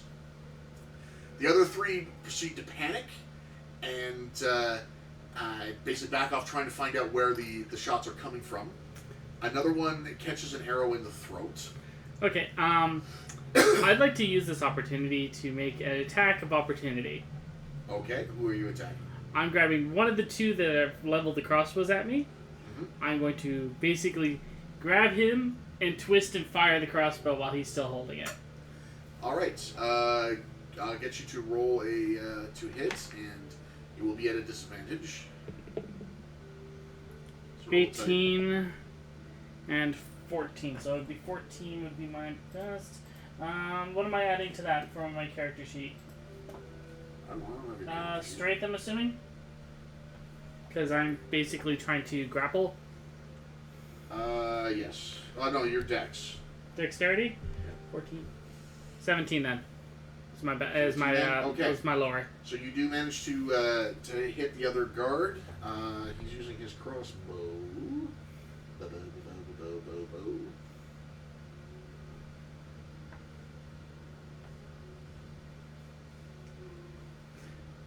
I used to be an adventurer like you, till I took an arrow to the head. Then it gets smarter. Then I Okay, became so a that would wizard. basically be 1d10 piercing damage. 7. It's crossbow, so I don't get my dexterity bonus, I assume. Yeah. Alright, so it's 7 damage. So he's badly wounded. It basically caught him in the shoulder and it's caused him to stagger off. Cool. So that was an attack of opportunity. Now do I get to roll initiative for a regular attack? Before you can, another figure comes riding out of the cover of the nearby trees. You hadn't noticed him before, even though there shouldn't have been enough cover to hide him. It's a black figure astride a large dark horse. Oh, the one that did get an arrow in the head did die. The one who did get an arrow in the head did die. Yes. Okay. You have two of them that are dead now. One of them was badly. Somebody asked. Yeah.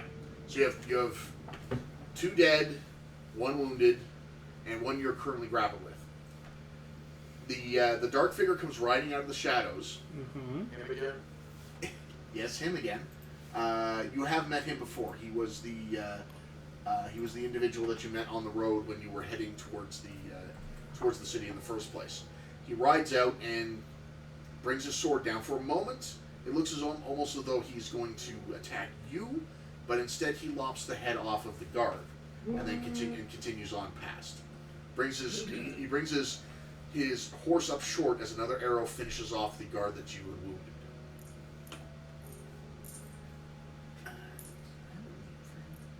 Okay, I'm gonna look at the headless body that I've grappled. Thank you, stranger. Now let me rob this guy. Well, Oh. looks like he's not getting ahead. Looks like he's not getting ahead of this world. Ha, Well, ha, ha, ha. I'm gonna assume that things didn't go so well in town. So the figure looks at you. He's wearing basically black armor with teal accents. He has a faceplate that basically prevents you from seeing details of his face, or more or less obscuring what race he is. But he is a very large man. He sheathes his sword and looks at you and says, "Do not proceed any further towards the city. You will be in danger. The Praetor has decided to use you in one of his little political schemes. Okay, You well, are now accused with the murder of the Duke's son. what about my companions? I have scouts looking for them as we speak. Right? And I appreciate you saving me and all, but why would you save me? I've been watching you since we encountered each other on the road. By the way, as I'm talking, I'm removing armor and grabbing weapons and throwing them in the cart. He's sitting there and just sort of allowing you to do this. It's recycling. It's environmentally conscious. I've said before, and I'll say it again, as a nomad, nothing ever goes to waste. By your powers combined. I was saying, you're recycling it. You're turning it from dead bodies into gold. Exactly. I've been watching your group since we encountered each other on the road previously. You interested me, although I honestly can't put my finger on why. But you seem to have potential. Your actions at the fortress earlier further interested me. You must know by now that the Cartifa Accord is corrupt. Yeah, I could have told you that ages ago. Their political machinations don't just affect this one city, but the whole of the land. You know, it doesn't surprise me. I mean, it's been hard to do trading anywhere in this land now. I have a proposal for you. Come with me. I will help you find your friends, and I will provide you with succor. In exchange, I will have some work for you to do for myself and the Barang Standard. What say you? I have a condition on that. If I don't like the terms of the work that's involved, I get to say no and walk away. Fair enough. All right. I have no qualms with this, I say, as I throw the last of the swords in the back of the wagon. Just as long as you get greater gain. I recommend you hide your possessions here. The wagon will make quite a bit of noise, and we will want to move quietly and quickly. But the cannon. Well, I suppose that's not too much of an issue, but I do worry about the horses. So he basically gestures, and you see a number of archers pop up out of the bushes. Also, seemingly coming out without sufficient cover to have hidden them, but you had not perceived them before, indicating some sort of potential sorcery involved. They come As an out- Eldritch Knight, would I be able to detect that? Yes. Would you like to roll for that? Yes.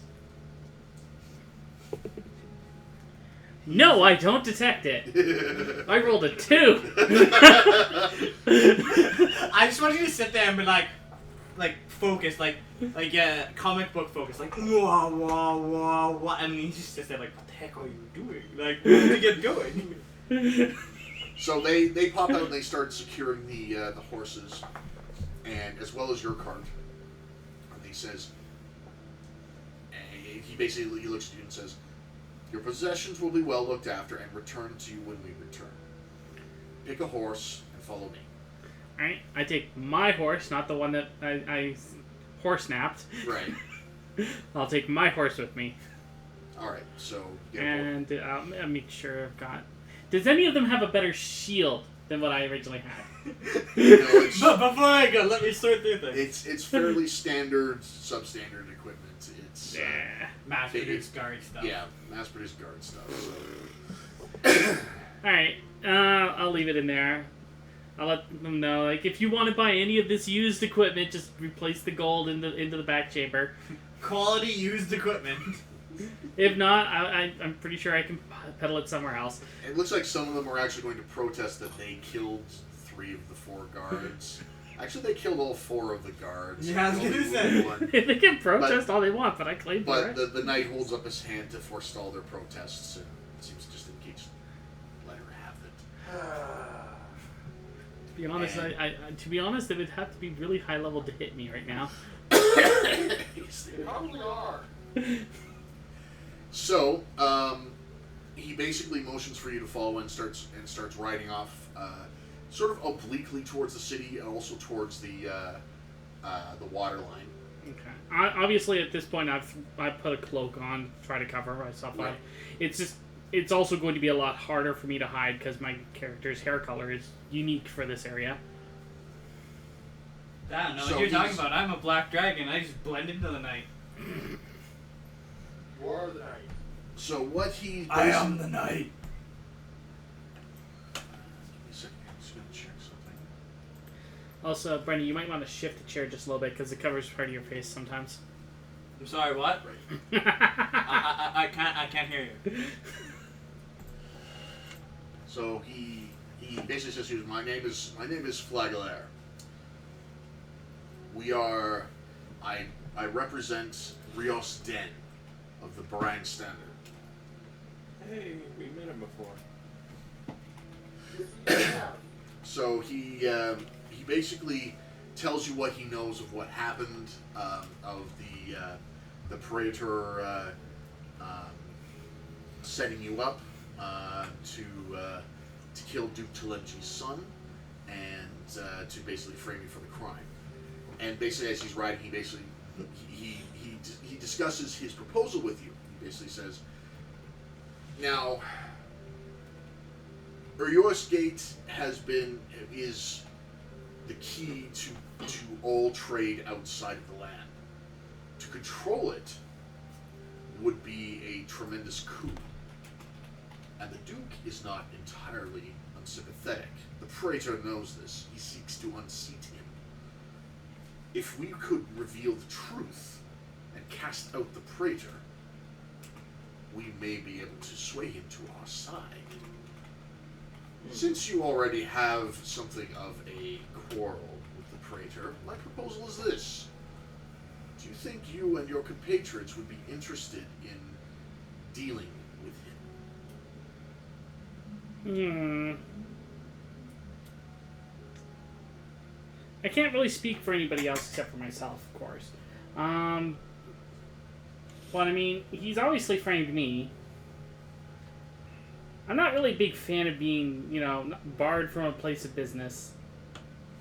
I can tell you he has framed all of your compatriots, included the Dragonborn, who was once one of his cat's paws.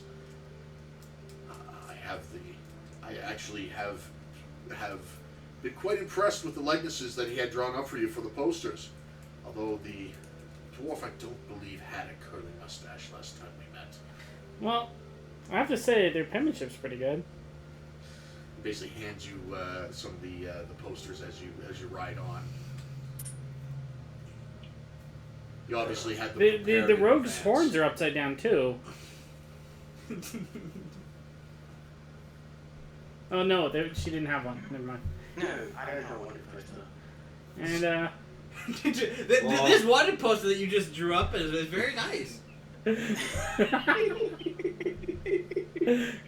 This one's a stick figure. How did this happen? This one looks to be John in wax. Wax crayon, really? Either that or paint from PlayStation Playmaker. All right. So as you continue on, I'm going to get the rest of the group to. I'm assuming that you're basically quietly making your way along, so you would roll perception to see if you detect and or recognize what is coming along. That's a natural 20. Well then. That's a Cascus 17. has beamed the information directly into your ale. All right. Yes. Okay. Nogrimer, you have a moment of divine inspiration when you look out where suddenly everything is as bright as day and you see two figures riding towards you. One of which is a black rider that you immediately recognize as the one that you encountered on the road before amongst all the slain orcs. Hey, Flagelaire! Hey, And hey, the other over one here! you immediately recognize. No, you are not your cousin.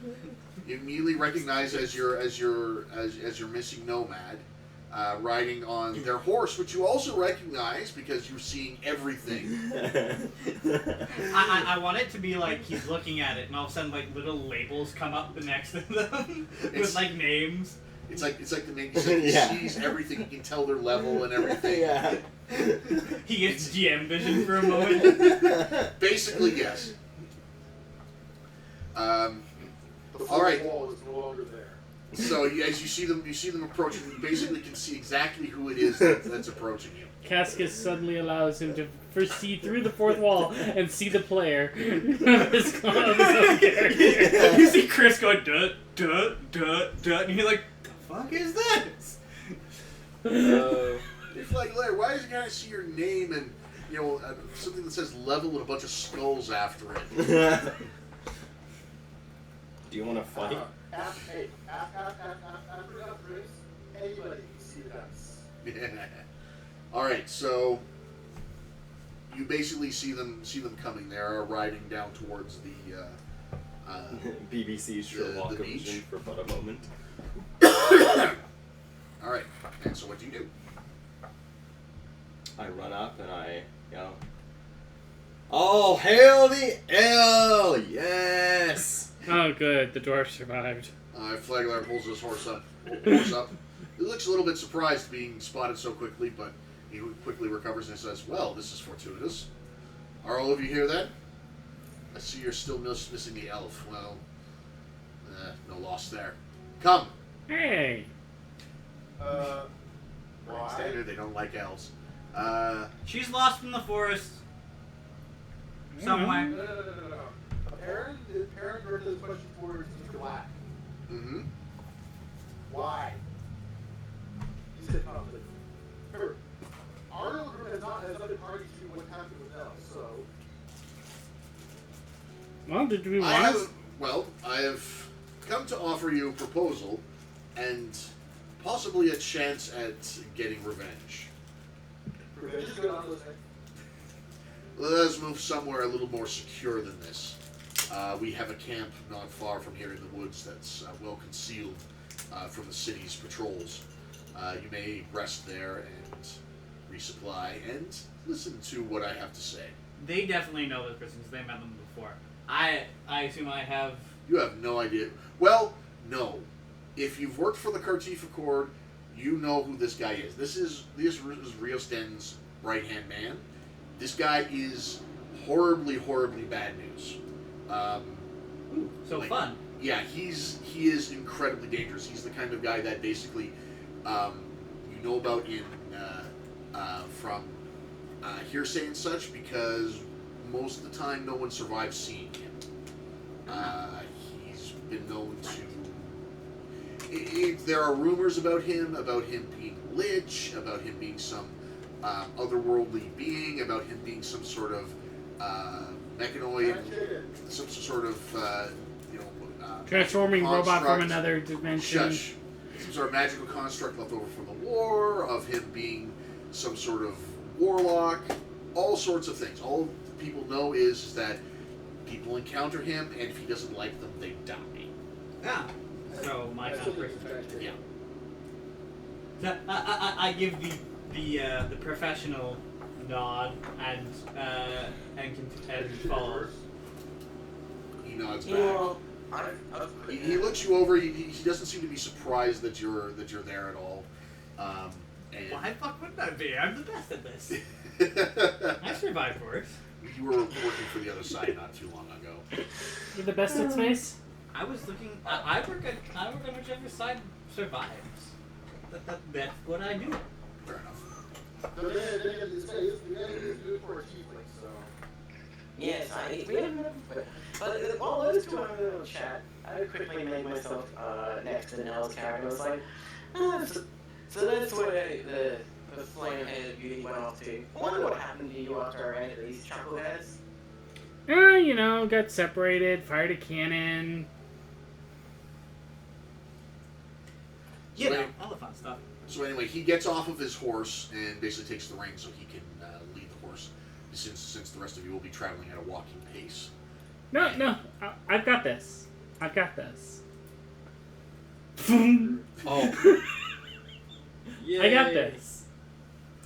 All right, so We have a card. Nell uses the ability to summon the wagon to summon it back into place with the cannon and all of the Please tell me there's one of the archers confuses all shit on the back of the cart, like wrapping up like the swords or something like that. Just like The archer, in fact, topples off the back of it, looking shocked and not sure where he is.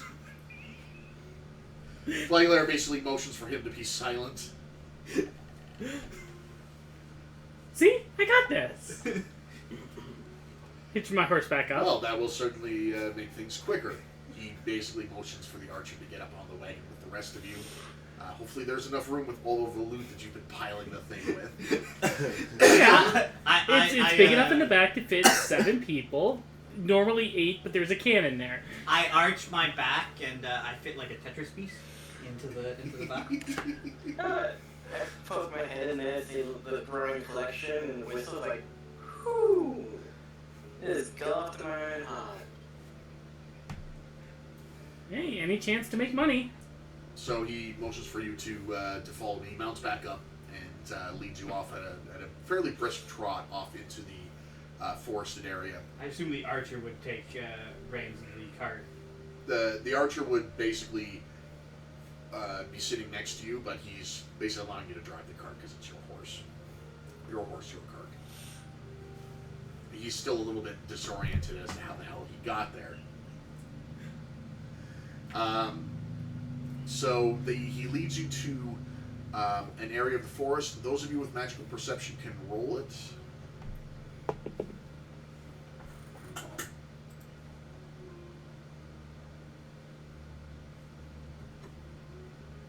That would be Arcana, right? Yeah.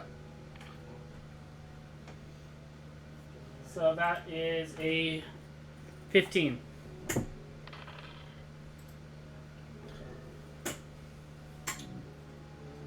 Magical perception, is that? Yeah. Yeah, so it would fall under Arcana. I still roll.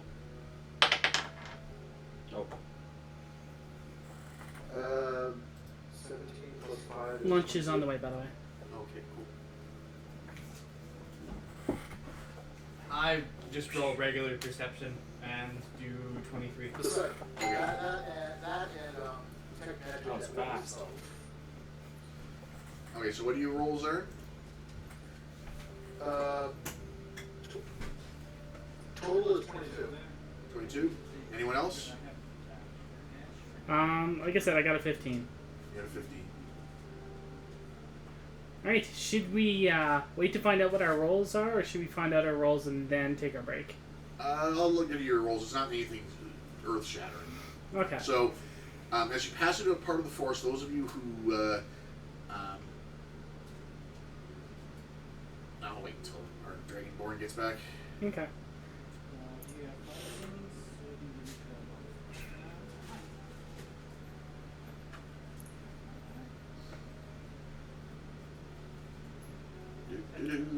Someone's playing Magikarp Jump. No. All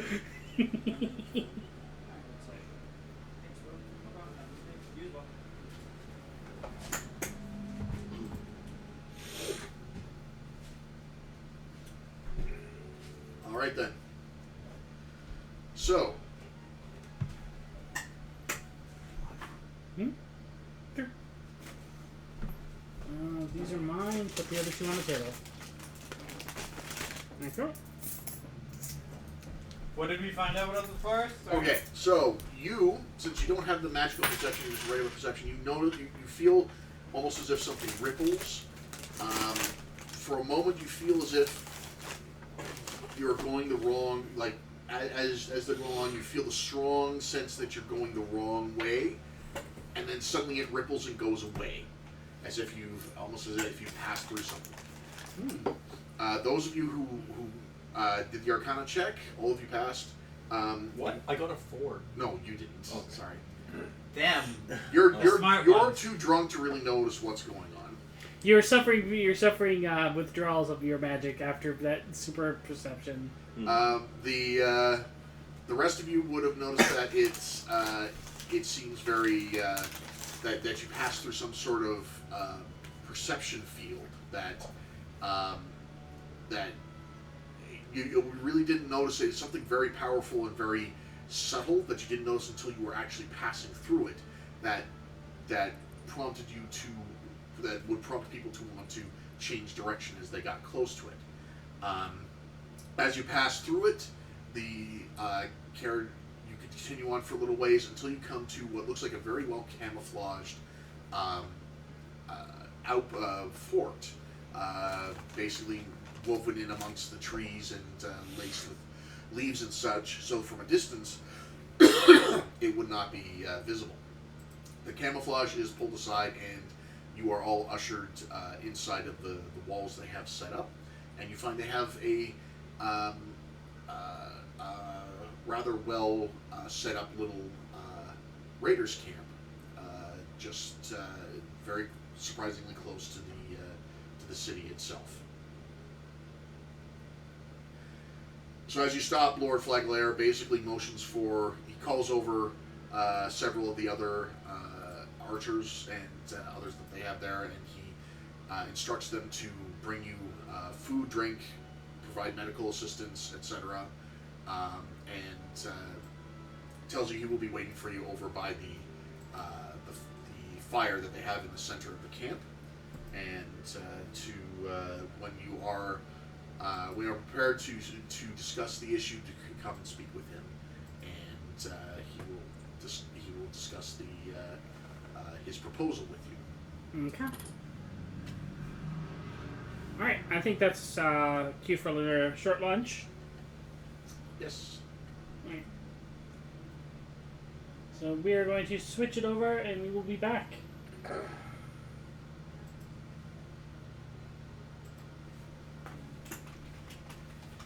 Alright, I'm gonna go to the bathroom and be back.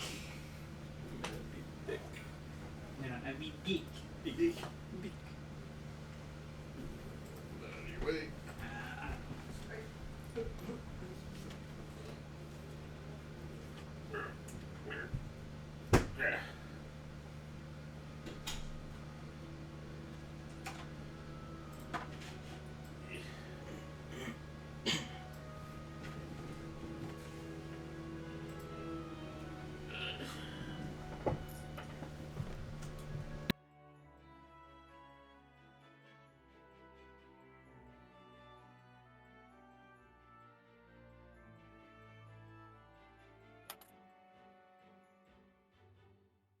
Do-de-do.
the bathroom, get a drink, be right back. Alright.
Okay, I'll just mute mine then.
Well, to be fair, not every session requires us to kill something. Sometimes avoiding getting killed is more important.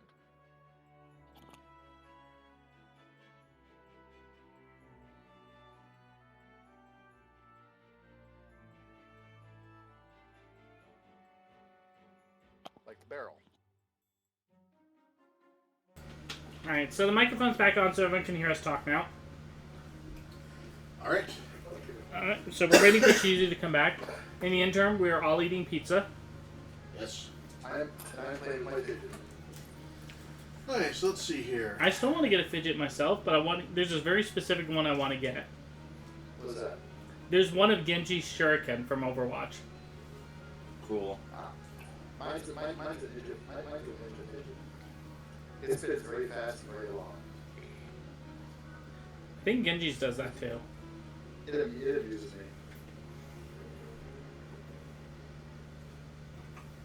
Here's a question. Trevor, Answer. who would win in a bow fight? Oliver Queen or Hanzo? Queen. Yeah. He has more different types of arrows to counter Hanzo. Hanzo really only has a few types that he can actually use, and he's not as heavily armored. Yeah. Let's face it, Oliver Queen has arrows that are basically designed to take down dudes like Superman. So. Here's one of the nuke attached to the front. Is he the one that has the arrow cave? Yes. Yes. The quiver. It's called the quiver. Exactly. He only got changed the name after Harley Quinn showed up in it. Yes. We all know. That's crazy. Okay, what about Ollie versus Genji? With Genji's ability to deflect. I don't know if the deflecting would work. Works on any projectile.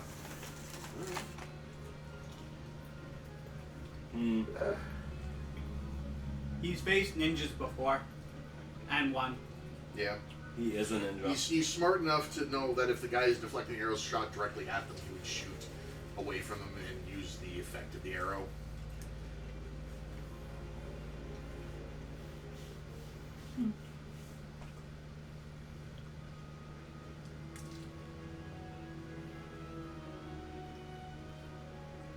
Plus, he's also shown he's capable of like comboing multiple arrows at once, so he can fire several multi-arrows to go bounce, bounce, bounce, bounce, bounce, and force Genji to use his parry to take them out.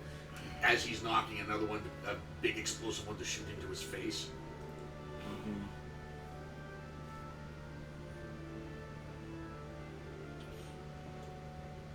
Alright, so...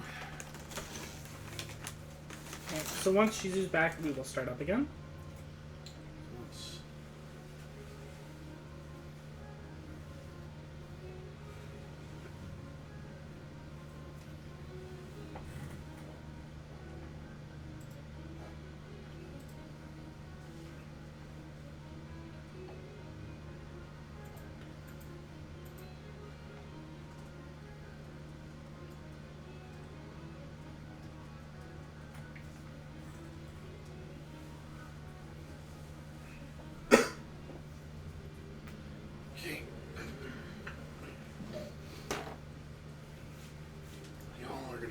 experience for all this.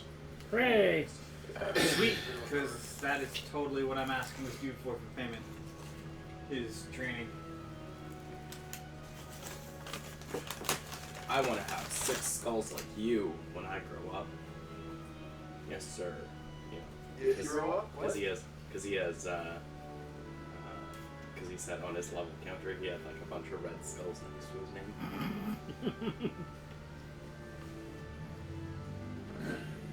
What are you talking about, Norbert? You're like 400 years old. So? Hey, just a baby. I'm just a baby. We still need to have that joke campaign at some point. I think maybe in December. Wow, I'm still on my mother's whiskey teat. Suddenly, somewhere your cousin goes, "Hey there, hi there." Oh, hey there. Oh, hi there. Oh, hi there. Hey, or hi there, what Why don't you explain that reference because most of the people except for Brennan weren't there. We did, excuse me. We did a mini D&D as like a work thing, where, you know, it was just kind of like the basic campaign. And again, I was a dwarf, and I was Whiskey Tit's cousin, and he was really cheerful, so he was like the exact opposite. He was like, "Oh, hey there, oh, hi there, oh, hey there, how's it going?" And he was just super cheerful. I know he refused to drink. He was sober. He was sober. Oh, it was exiled work. Yes. No. I'll be heading off now. TQT. It's nearly 4 a.m. here. Good night and have fun, everyone.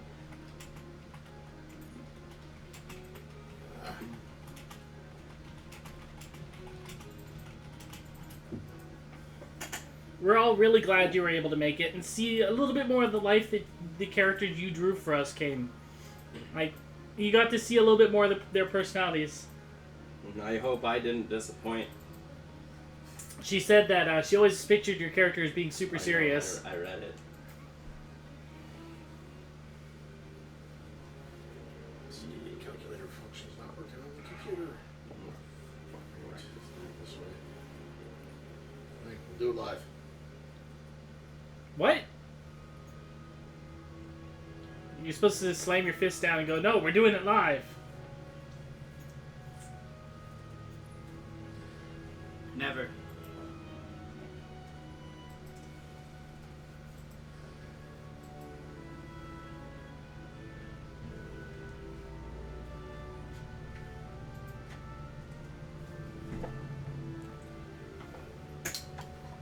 Norgrim. Luchador. Kudo. Okay, Did our so rep do you do want this to already? have the discussion with Lord Flaglayer, or I guess Shizu's not back yet? Shizu is not back yet. Okay, do you want your experience now?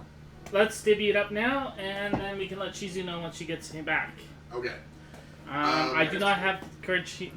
I do not have my current experience total because my tablet is out of juice, so I'm switched back to an older character sheet. Okay. I have 1950.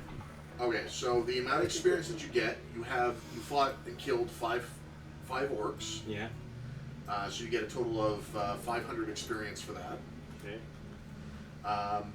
Now your encounter included a total of 15 knights, which are worth quite a bit. Now I cut that down because you didn't actually kill most of them. Nope.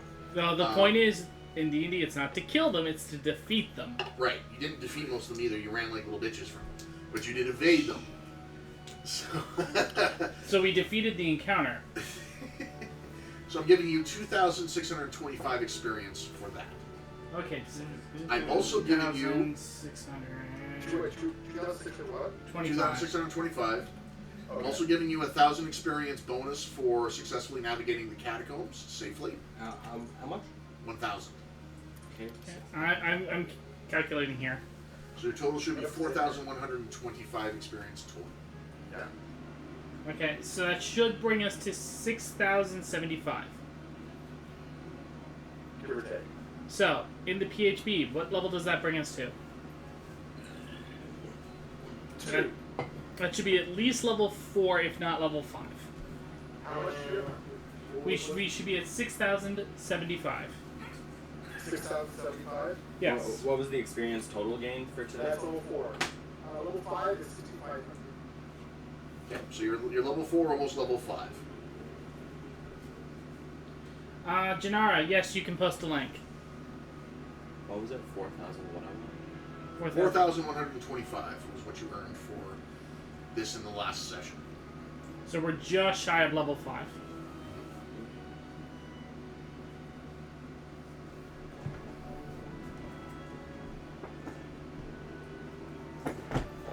I know it's a little light on loot this time around. Next time we'll have much more loot. I don't mind. Why are we getting musical instruments? We don't have a bard. It's always easier to give not enough than to try to take away too much. Yeah. Like I said, why are we getting loot? We don't have a bard. Ha ha ha ha ha. Yes. Thank you very much for loaning it to me. You are very well. All right. Alright. At level 4, it's ability skill improvement. Me. Okay, Janara just posted this, and I am passing along to... I know, Adam, you would be interested. PSO2 is confirmed coming to the West this summer for PC, PS4, Vita, and Switch.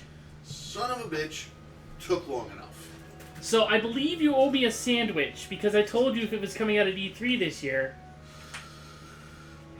Yes, yes, Smithers, I owe you a Coke. I told you it was going to come out at E3 this year. Yeah. I was like, Alright. Sega's got a booth for the first time in forever. Yeah. Maybe I should sell those filthy North Americans. They're It'll probably just be like promote it and then not bring it back, not bring it over again. oh, the salts that it would issue forth. You mean kind of like it did last time? Oh, Sweet, I get access to more spells. I would not be happy.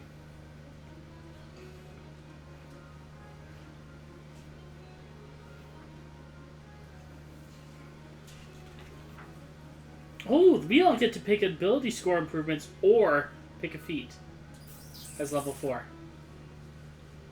Yeah. Are we doing feats? Yes. Okay, if we're doing feats, and if anyone needs it, over there is a book called Improved Feats for 5th edition. So it adds more feats available. Oh, really? Yeah. I Bob? don't think I have access to that. What do you mean you don't Nope. have access? It's right over there. This will be something that you will need for next session. You don't have to, if you want more time, we won't need it until next session. I'm just gonna take the ability improvements. I want to get some nice bonuses out of these things. I'm going to take a look at the feats and then decide from there. I'm going to improve you. Excellent. Where are the feats, man? Towards the back. And Back of the room, back of the... back of the book. Just go to the very last pages, look in the index for feats. But, The index is for pussies. right. You wanted to look at feats.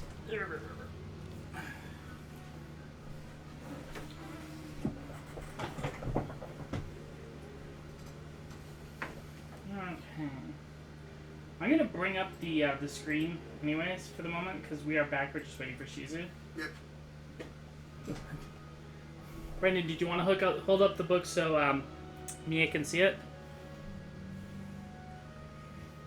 I can't see it because So- we have the. Our artist is no longer watching, correct? Our artist has gone to bed. Alright.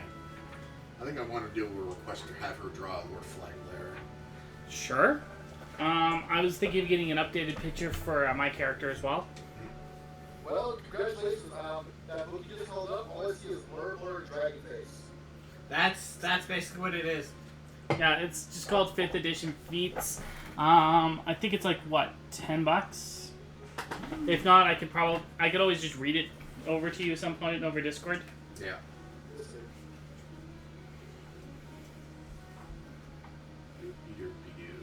There's also, like, I hope they make a printed version of the Unearthed Arcana, because there's a ton of Unearthed Arcana.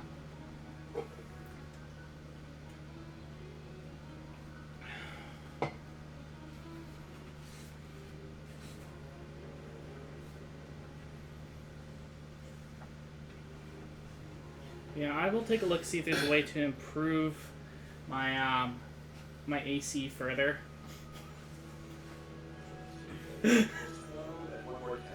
Why? You're at like 19, 18? 20. You're at 20. I'm at 20 for my AC. But you have to remember too, I'm going in there to try to basically be the tank now. But I want to be the tank. That's why I'm a paladin. You can also be a tank, but I'm... Trust me, the amount of stupid that comes out of the rest of this group. We need it. We need tanks on both sides. Hey, They just listen, we would be fine.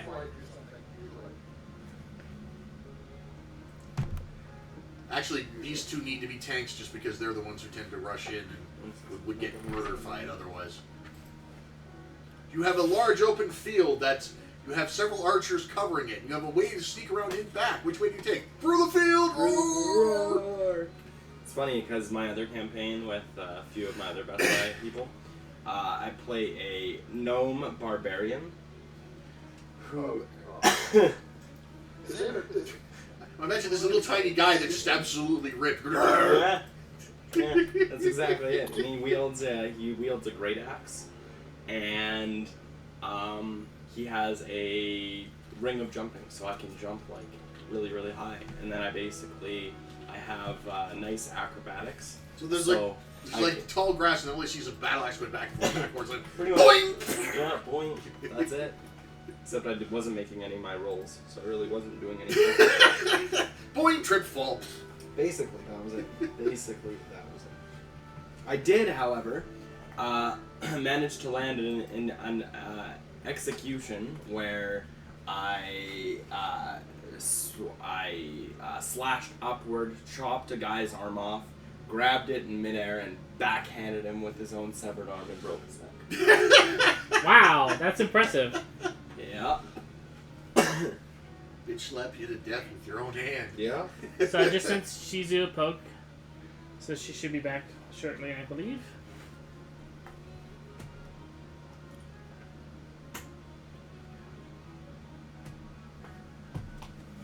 Yeah, if you're gonna get one for him, I'm thinking of getting an updated for me. You just got yours, so you're good. What are you talking about? That's best. Okay, what? I'm getting an updated version of my character's portrait. Just changing the armor design a bit. And switching over to more of a sword and board style picture. Oh yeah, because you're... I've been doing more sword and board lately now that we have an actual archer. Yeah. She's still going to carry the quiver and bow, mind you, but... And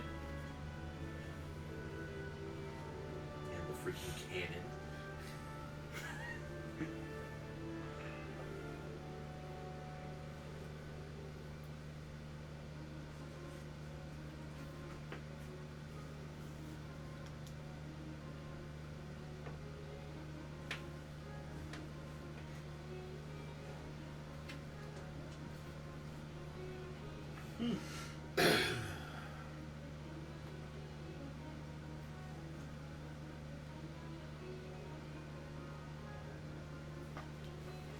Boop-a-doop, boop-a-doop, boop.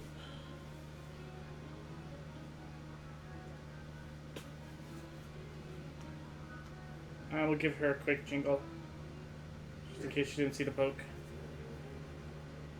She didn't fall asleep again. No, she should be fully awake by this point, because we both went to bed early last night. No, basically, she's going to get something to eat. Ah. Alright, so why don't we just start then for the time being, but we'll avoid like going into the main discussion. Let's just discuss character growth. while we're there, I have a feat that I'd like to take. Okay, one. I found one. Weapons expert. You know how to handle more weapons than most of your class. Your strength and dexterity score, choose one, increases by 1, and you gain proficiency with any 5 martial weapons.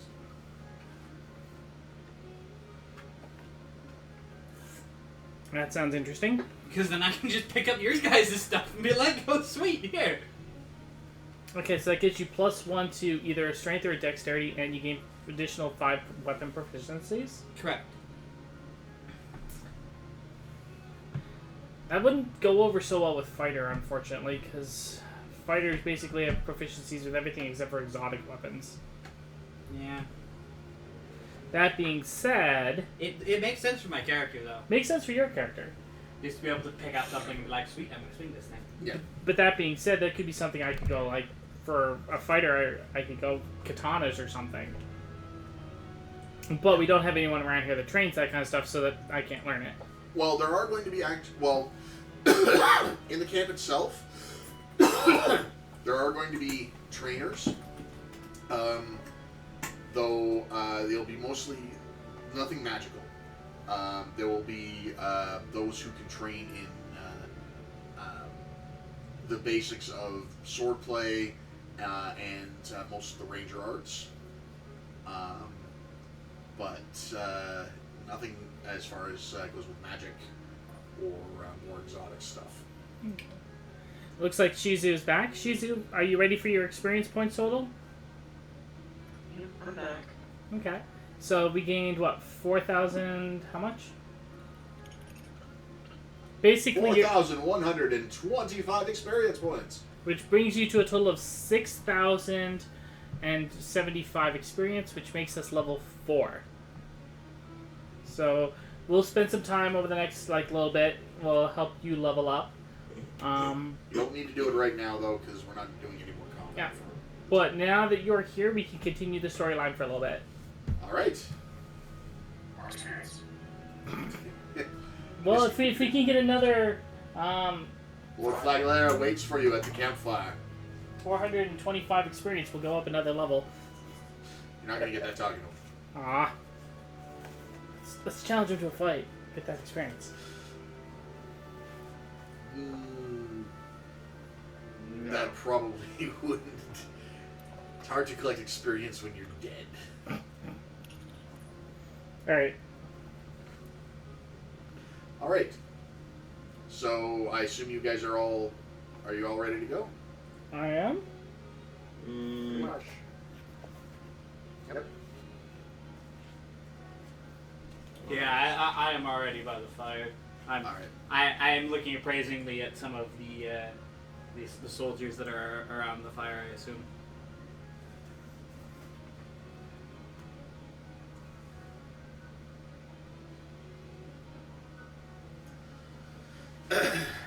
All right, so he sits there and he basically steeples his fingers. He basically turns his head to look at each of you. My name is Lord Flagler. May I have your names before we continue? Arya Windrider. I'm Whiskey Tits. No, you're not. Fine, I'm Norgrim. Parrot out here. Yeah, nice attempt. Felicity Zareth. Why so formal? A little civility is called for at time, in such uncivil times as these. Perrin, I noticed that you are skilled in magic craft. You are welcome here, but I recommend to keep your working subtle. There are many here who have had bad experiences with those who wield magics and will not react well to them. Is he speaking to me? Yes. You basically keep the garbled from over there. That's why. Okay. Sorry. I wasn't sure who you were talking to. Sorry. No problem. And then we've got Parrot goes, Parrot, I simply just know it. Nothing more. I think Nissa still has to. Yeah, no, I just turn and I say, "You already know who I am. This is this is nothing more than a formality."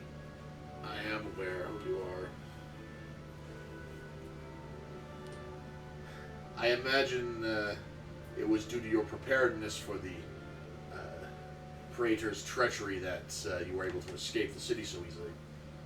Of course, my reputation does precede me. It does indeed. I will ensure that you are well paid for these circumstances so as to ensure your loyalty to our cause for the time being. You throw in some practice with those fancy bows of yours, and you've got yourself a deal. Easily done. I will have our master bowman speak with you after we are done. So, I understand most of you are from lands outside of the Wall of Mountains. And I believe this is your first experience with the Cartifa courts, save our lovely dragon-blooded associate here. I've had one or two dealings. Guess you could say I'm well traveled. Same. I will assume that you know at least some of the conflict between the Cartifa Court and Barang standards, but please remember me, I will go across the basics. The Cartifa Courts have been spreading for the last several decades across the land, bringing the various different city-states under economic rule of a single ruling body. Unfortunately, this ruling body has been somewhat how should I put this? Amoral when it comes to the standards of living and the rights of the people. Slavery, enforced indentured servitude, debtors' prisons. They've all become a new standard since they took over.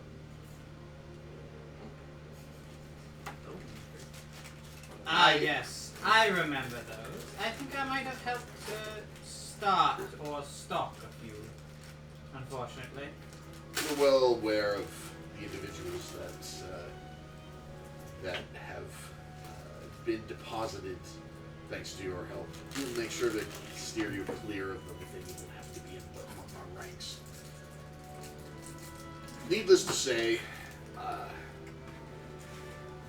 those who are with money have benefited greatly from this arrangement.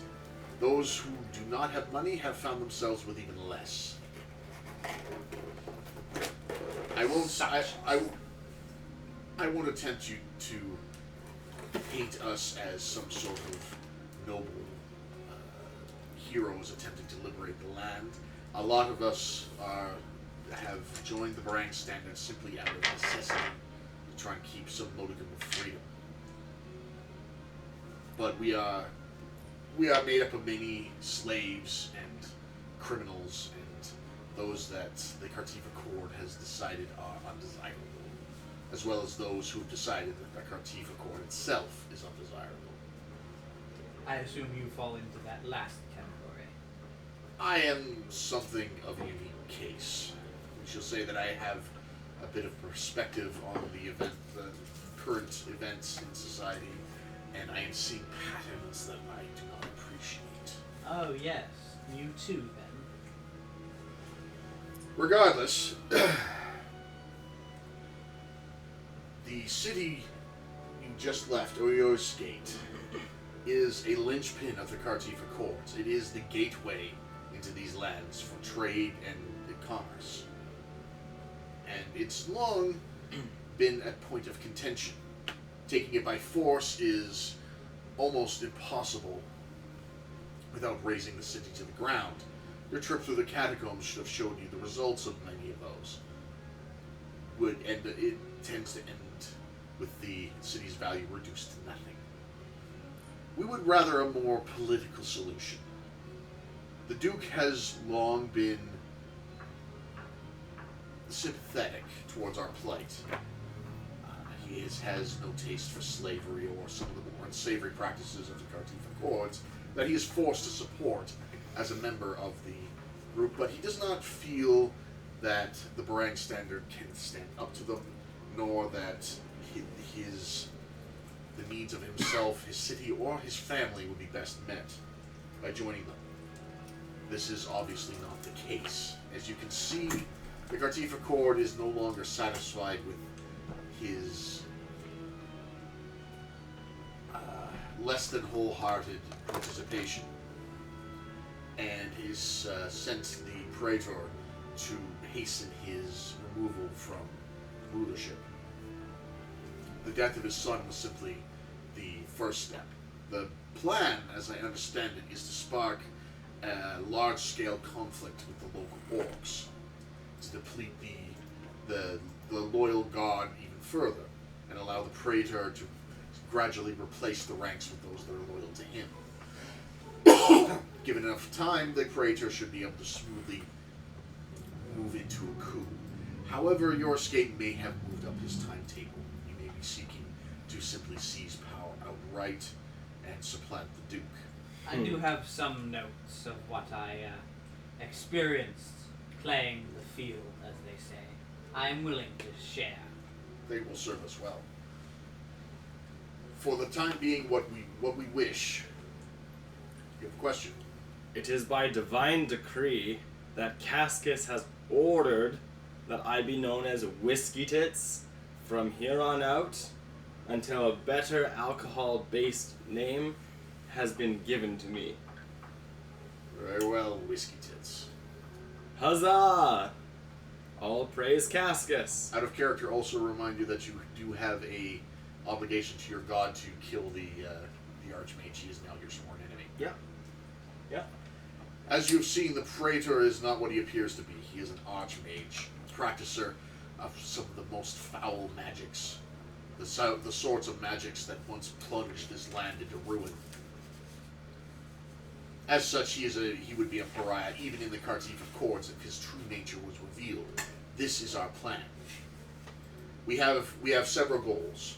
To preserve the Duke's life, to sway him to our side, and to reveal the Praetor for what he is, and to strike him down.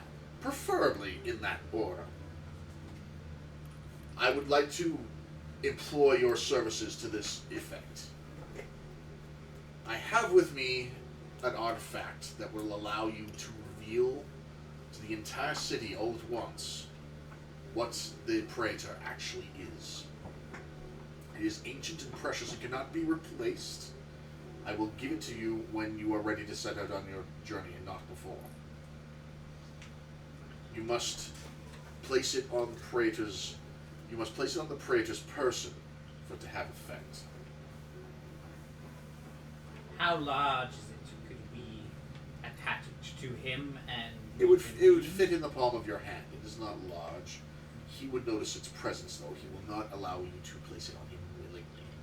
Likely you will need some convincing beforehand. That's why we have the rogue, is it not? That is a possibility, certainly. However you accomplish it, I will leave up to you. What I would have you do is enter the city quietly and meet up with my agents there and attempt to ascertain first the status of the Duke and then to seek out the Praetor and strike him down. Do you not have a way of communicating with your agents before we enter the city? The city has come under lockdown. Communication is difficult. They will be appraised of your arrival beforehand, but detailed communication is not currently possible. The Praetor is on to us. He is aware that we are here, though not of our exact location, and we cannot be too overt. If we give ourselves away, he will sweep us away quite easily. There is also the issue of the orcs, who the Praetor has been paying to begin pressing on the city itself. You saw their advanced parties when you proceeded to the fortress itself, and no doubt what's left of the fortress has already been occupied. They will be another problem, and it may be that they will attempt to assault the city itself. To this end, this is why we require the Duke alive and on our side, as we will need the willing participation of the city guard to help repulse this attack. Otherwise, the city will simply fall to the orcs and we will be no further ahead. Can you not repel the orcs while we enter the city? Look around you, my friend. There's but a handful of us here. My men number no more than 3 dozen. I would not have the forces to repel such an assault. I have called for reinforcements, but they are several weeks away. I fear this matter must be handled much more delicately. Delicate is extra.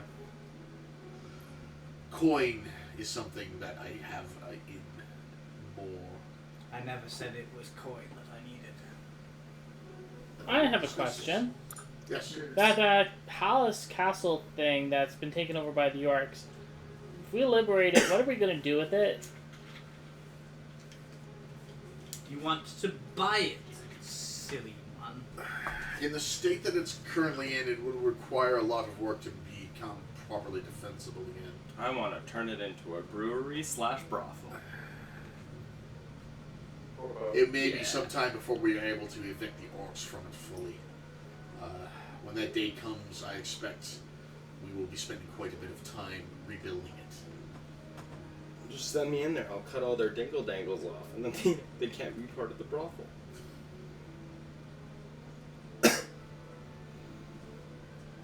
For now, we will consider the fortress a lost cause. No. Alright. So aside from gold, what other kind of compensation can we get? We have access to a number of skilled weaponsmiths and armorsmiths, Yes. as well as trainers in many different martial arts. There are even a few of those who know of arcane practices, though they would prefer if you kept their identities quiet, as their kind is not often viewed charitably amongst our ranks. We also have access to a small number of artifacts that we would be willing to part with. I would like to see this collection of artifacts, if I may. Very well. Many of them are not here at the moment, but I will show you what we have. Can I go to a weaponsmith? I have something I will make. What Coffee facilities means something to pick up from town. What facilities we do have available are yours, as well as whatever regular supplies you require for your mission. We have a wagon with more perception magics on it to allow you to slip back into the city without being noticed, where you will run over with one of our agents, and then how you proceed from there will be up to you. We will have information available for you, including maps and ancient secret entrances to the palace to allow you to gain entrance, as well as whatever intelligence that we have on the building. In return, we will be expected to rescue the Duke, and if necessary, keep him subdued until you can reveal the Archmage for what he is. Are we to keep him in the city, or shall we return him here? Keep him within the city. We have a list of the gods that have been compromised by the Praetor. We will provide you with that as well, so that they can be rooted out once the Duke is on our side. Once that happens, the Duke must be informed that he must secure the city. The orcs will not be far behind, and they will likely reach here before reinforcements do. Once the city is secured, I will have you send up a signal to let us know that the city is friendly, and we will spring our forces in to provide what reinforcements we can. He hands you over what looks like a little gnomish mortar, like a little firework or something. Fire this only once the city is on our side, and we will join you within the walls. Alright, let's go shopping. All right. It's good to me. Mm-hmm. All right. So, you have there are blacksmiths and armorsmiths in the camp there. They're not to the same degree as the ones that you would find within the city, however. So you're not likely to find the same kind of exceptional equipment. I want to look at their artifacts. Same here. Okay. Oh, I grab the warlock, and I say, let's go look at the artifacts. I need someone with your eyes. Because I don't know what they do, but you do. All I can think of is, look with your special eyes. My firebrand. Well, we found the beer side of ever-flowing drink. Nah, we don't need that. Throw that back in the bucket. See, once you pour it, you never stop pouring. Perpetually full. The single tear rolling down his face. That would be a truly holy artifact for our dwarf. Got just the right amount of head on it. Hey, our dwarf loves head. It will go well with my hole.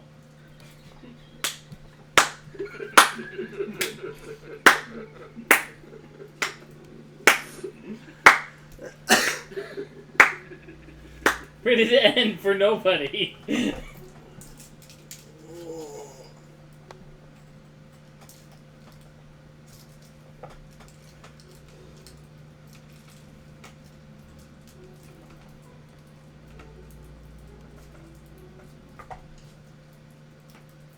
Well, I go to the blacksmith. There's a battle axe there.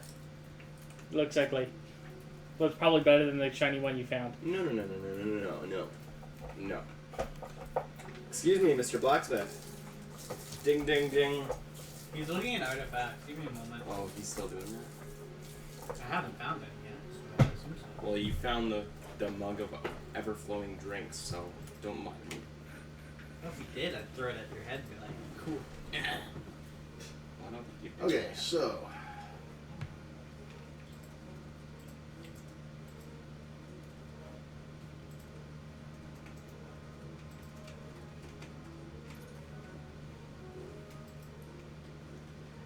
It's very most interesting. Yes, Clark.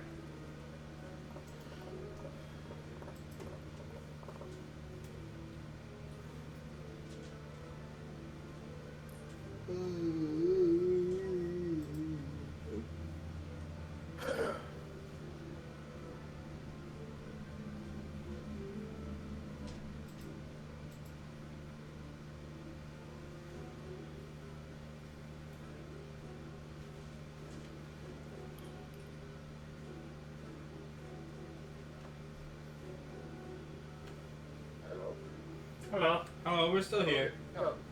For some reason, it sounded like the audio completely shut off. That's why. I was making sure that basically, for some reason, my connection didn't just drop.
the time. Steady supply of So I didn't expect you guys to be going after this soon, so give me a minute. What I'm talking about. I'm an archer. Unless they have a magnificent bow, I'm pretty sure artifacts will be my best bet.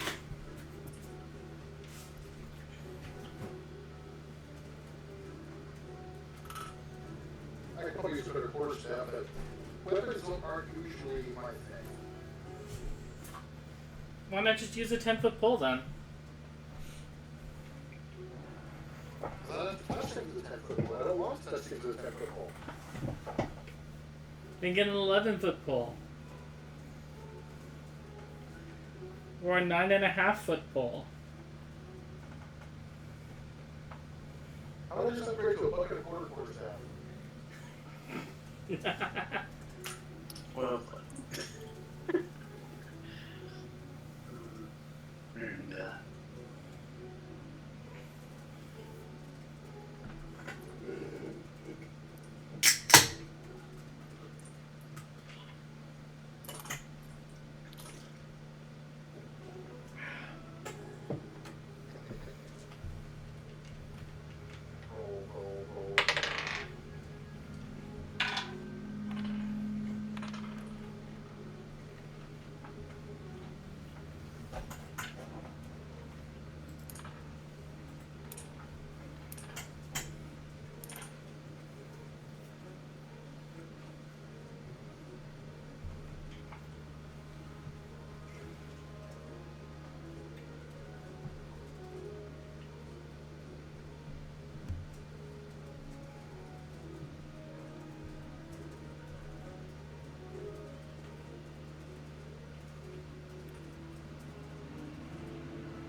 The chat.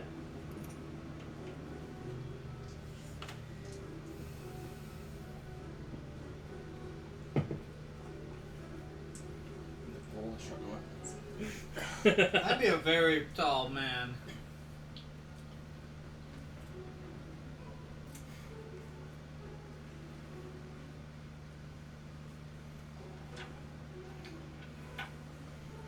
I suppose it would be a bit easier if he was a 5-foot pole. Also, a 10-foot pole would be very hard to wield in any situation outside of open field.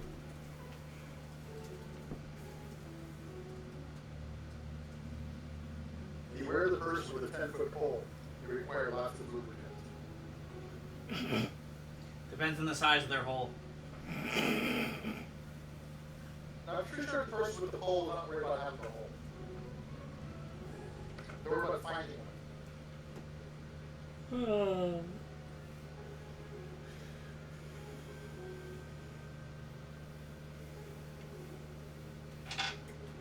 Rated N for nobody. Mm-hmm. So this stream is rated N for nobody. No, the stream is rated PG for pure garbage. I'm almost there.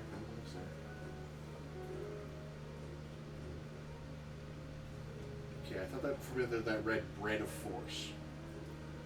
Yeah, that's great. I might actually have to make that a thing now. Bread of Force? Bread of Force. I'm gonna like project laser beams or something like that. 10-foot pole versus a 5-foot hole. Who would win?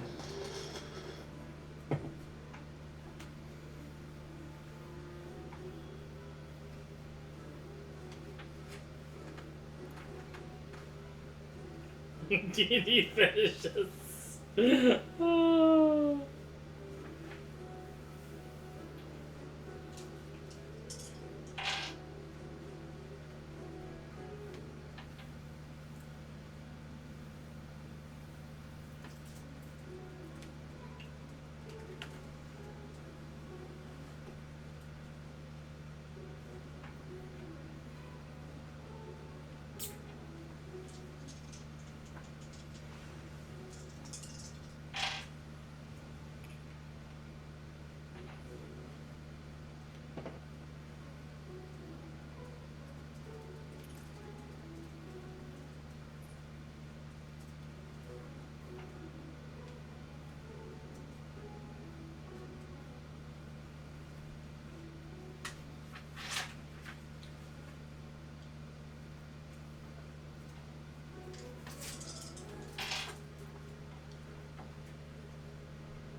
safe word is natural. Extreme ever.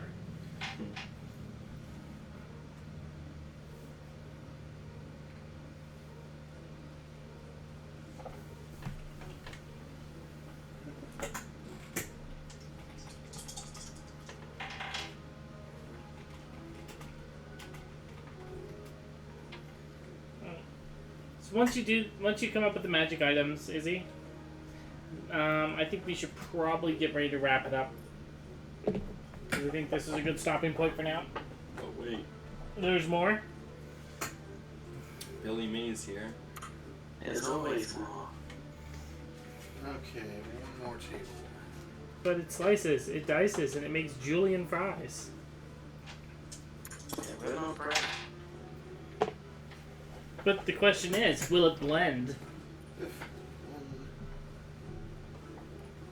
No one lives in here. Okay, so these are the items. He leads you into a tent that has a number of different artifacts in it. He says you may each take one item. If there's none that pique your interest, then we will find a compensation after the task is done. Okay, and of the items that are there, there is the most obvious one there.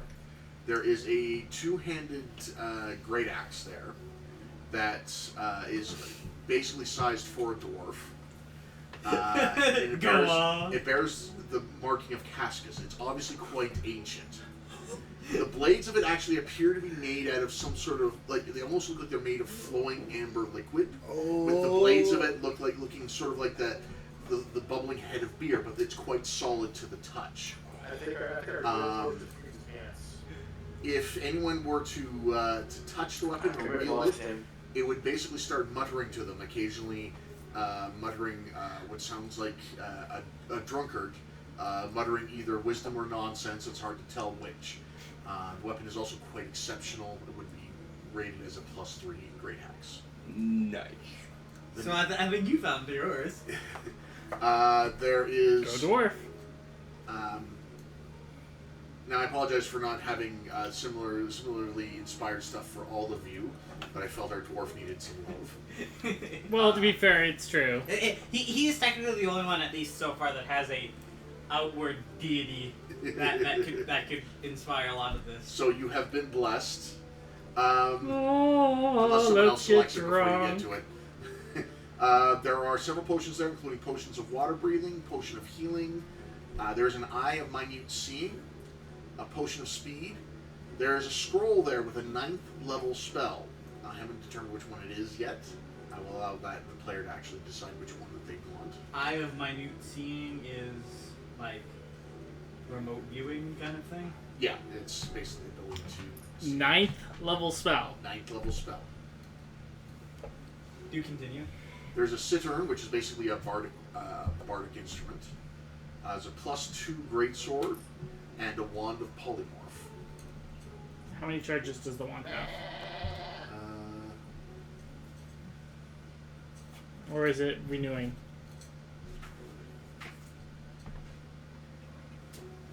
What? I'm going to do the right thing. I need to roll for this. It has 4 charges. I will. I'll hold off for now, and I'll see what the other ones are when they come in. Alright. There will be more relics that will be coming with the main part of the army. Once they have arrived, there will also maybe or may not be something that the Duke may offer you. But you will be entitled to a relic of your choice, either at the beginning or the end of the story. That is what's available right now, off the top of my head. Okay.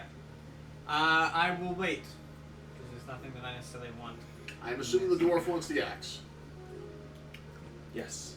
I'm assuming the dwarf has already taken the axe. I think I should. All right. Like I'm very tempted to take that 9th level spell because you said that the player gets to pick it. But that being, Those spell that on my list, I would basically have that. All else there. But that being said, being a player with an immense knowledge, I know I could abuse that. So I'm not going to do that. Well, I appreciate you not abusing your DM, because he is a newbie. Yeah, because I could just take wish. That's true. And then basically be able to rewrite reality as I see fit. How work has. No. Take it and wish for the ultimate weapon of my choice, kind of thing, and or wish that the world is in absolute peace. I can't see So, your so character we wishing get for for that. the future. It's very hard to loot when the world is in absolute peace. I wish to have an infinite amount of stuff to sell. No, Yeah, but it's true. No, but none of it's yours. I have a friend. that hasn't stopped me before. No. I have friends who if you got to read the wishes, you have to compare it to a lawyer, and for about 42-page document of exactly what you want for your wish. Because you rarely ever got it. Oh yeah. No, you get the literal interpretation of it. I remember a friend told me of a wish that someone had. He had a the next creature you slay is worth some ridiculous amount of XP. So he said, "I wish there was a mosquito right in front of me." After he used it, it's like, "There's a mosquito right in front of me." Okay, I swapped the mosquito. The DM says it's pissed because apparently he didn't specify the size of the mosquito. So this mosquito was the size of a large building. Oh no. And it was now, because of the circumstances of the whole thing was now fixated on him, it would track him to the ends of the earth to destroy him. And so he basically had to fight this thing to the death. I'm going to check with their weaponsmith to see if they stock bows. They actually have quite a large number of bows, quite a selection. This is something they know. They are quite good with the bows. Give me a second. The word you're looking for is adept. I'm not even gonna take that roll. I'm just.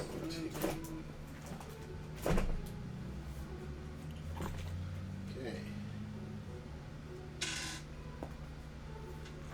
All right. So I can tell you the selection of bows they have there. I can tell you roll a perception and see if you can pick up the best one. That is definitely a 9. Rolled a 9. Oh, okay. Well, you can't. They all seem to be quite good bows. You can't really pick out the one that has any particular exceptional qualities to it. Can I ask the shopkeep to ask for the finest bow? He says, well, I have been saving one for a particular customer, but I'm afraid I would have to charge extra for it. How much extra? What's the standard price for a... someone looking at the standard price... Are you looking for a regular short bow, great bow? Longbow I use. Longbow? Okay. Well, standard longbow would be 10 gold. 10 gold? Okay. So he said 30 gold. I am on a quest for your master. I assume that can compensate me a little bit. There is the quest for Lord Flagler, but you are already quite well appointed, and this could go into the hands of one of my countrymen to win us our freedom. I would need to ensure I'd make back at least what it cost me to make it to ensure that I could reproduce my work. 25 gold.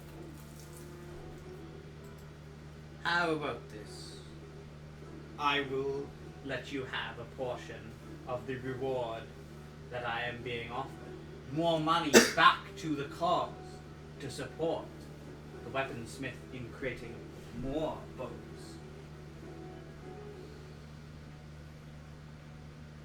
Can I get your seal on that? Of course. What sort of portion? What would be fair?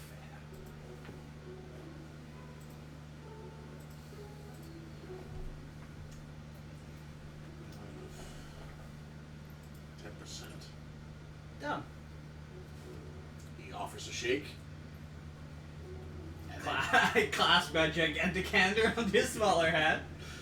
he shakes firmly, and then he reaches out in behind his one of the tarps that's actually on the tent there, and pulls out a bow that he had secreted there. This bow is actually quite exceptional. You can tell from the carvings on it, this is something he spent quite a bit of time on. It's beautifully varnished, and when you hold it in your hand, the balance is exquisite. This is basically a +2 bow. Sweet. Longbow, and no magical properties on it though, but it is expertly crafted.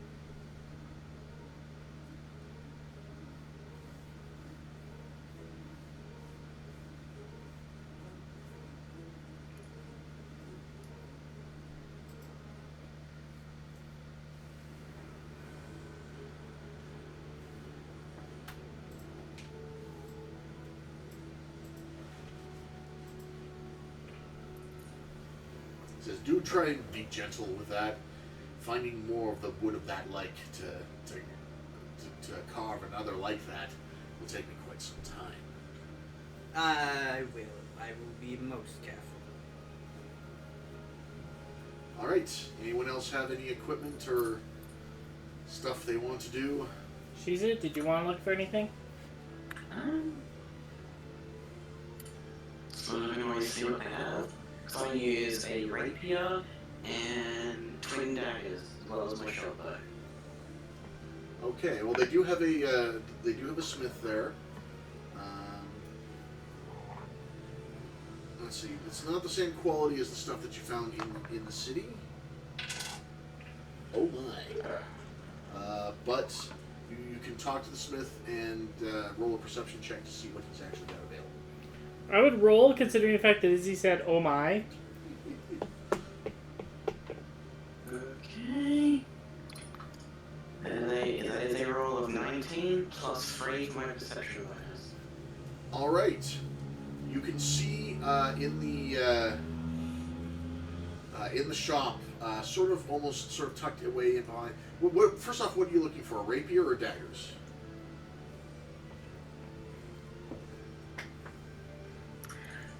I'm not sure. If you're looking for both, I can do another roll for the second one. Just tell me which one you're looking for first.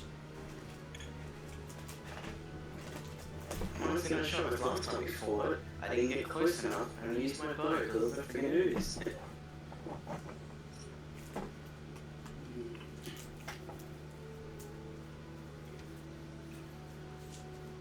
Tell you what, I will decide for you. Okay.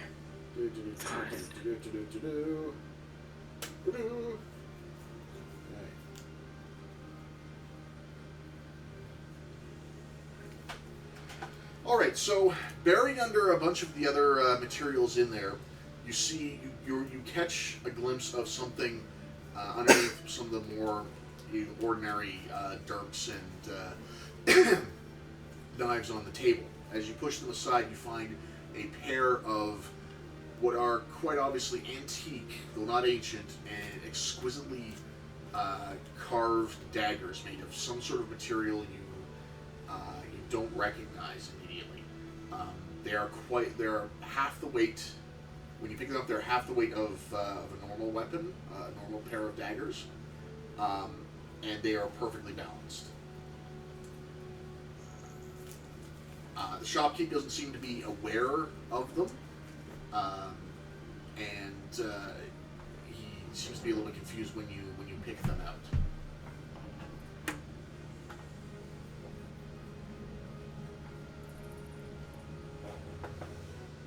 Do you wish to buy them? Yes, I do. Okay. What's the standard price for daggers? 5 silver. Okay. These will only cost you 5 silver. They are +3 daggers. Somebody got lucky. Ooh. Yes. So buying a set, like buying 2, Yeah. that'd be the equivalent of 1 gold. She just paid it. She did manage to get Accepts the 500 gold from that and guy. thanks She her. didn't even do anything.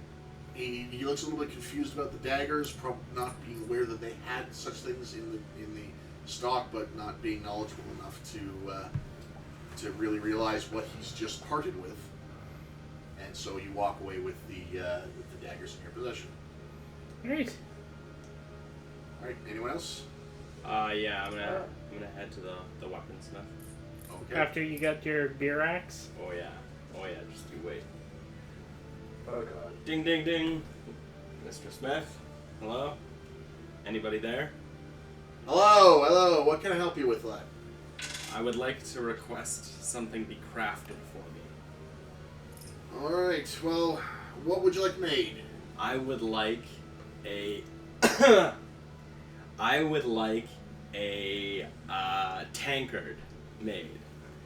Tankard? All metal, weighted bottom, with an axe blade on the front side of it. It will be known as my battle tankard. He looks quite intrigued, and he looks at some of the other. He has like a small store of broken weapons by the side. He looks at them and goes, "Yeah, I can get something made up for you." All right. How Come. fast? I would like to Come see me tomorrow before you leave. Perfect. I have a score to settle. All right. Just so you know, you have a plus. Tomorrow you will have a +3 battle tankard. The fact that it's being named the battle tankard. You know what that reminds me of is the He-Man cartoon where he turns his cat into like the battle cat. Yeah. Yes. Bye, Cascus! By the power of Cascus. Tankard. Da, da, da, da, da. That's exactly. Out of what it's character. gonna be like. My character walks up to the weaponsmith. Do you have a pair of nunchucks and 2 swords? What are nunchucks? Perfect. There is going to be a throw a small holy woman away. I don't think our DM will allow for sword checks. No. All We have to admit that's what nunchucks. hail. But dual wielding sword chucks, that's 4 times the sword. You just need to pick up 2 wagon wheels as shields. Yeah. Which can be done. Okay. Zarin, did you pick up anything? I don't think I had a chance to. I'll do up. I think it's this entire adventure I haven't actually. Alright, well then do You got so. bone dust. Oh, honestly, that's the first time I've gotten some. And you got yours dirt cheap too. Yes. Mm-hmm. Oh, how much is it going to cost me? But to be fair, I can probably use them. Basically, Given the exceptional nature of the craft, he's going to ask you for a gold.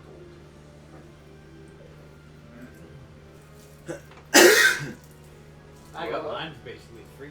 Just get a smaller reward. I don't care. I got a better bow.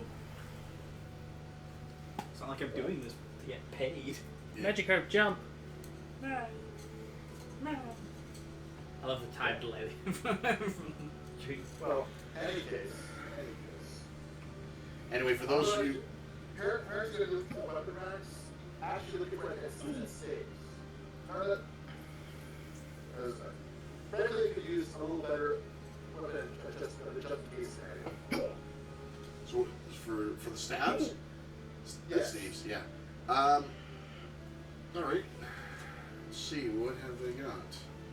What do the dice say is in store for you today? Grab Cassius' rod. And if we combine it with my battle tankard, it becomes a polearm or like a great axe or something like that. You can just see it like ringing around on top. It's just a stick, and you put the tankard on the top. Yeah.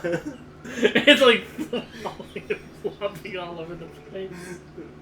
I gotta take a snap from that. Oh.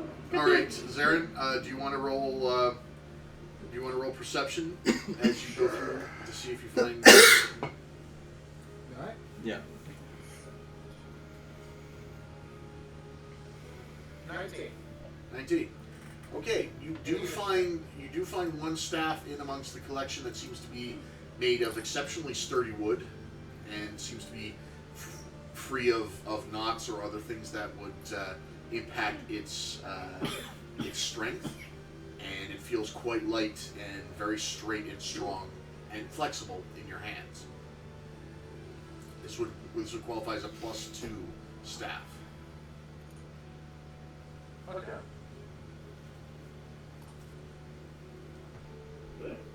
Paranos motions towards that weapon. And how much for this one? What's the price on staves? It's like 5 copper or I something. don't know how much is this. Nothing really. All right.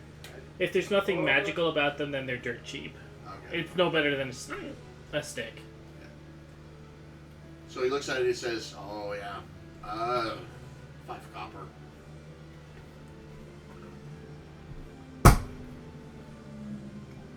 Okay. He hands it over to you and smiles. He throws in a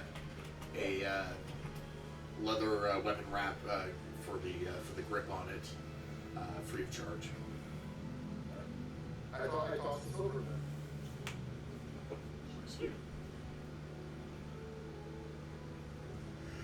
I mean, you threw a little extra? I thought a little extra.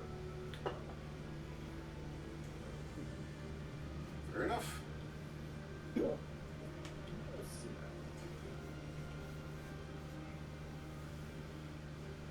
And for you, we have a potion of hiccup cures. Yeah, Free of really. charge. Tastes like Dr. Pepper. I gave that over the I'm offering Chris a potion of hiccup cure. Tastes like Dr. Pepper. Nectar of the gods. Alright, anything else, or should we wrap it up for tonight? I think that's it. That's all I've got. Alrighty. So that's it for D&D tonight. Thank you very much for watching. We will be back in the near future for another game. Hopefully once our druid is back. Yes. Until then, take care, and I will be throwing this up on YouTube in the very near future. Preferably once I'm done hiccuping. Thank you everyone for watching, and we will see you soon. All hail the ale.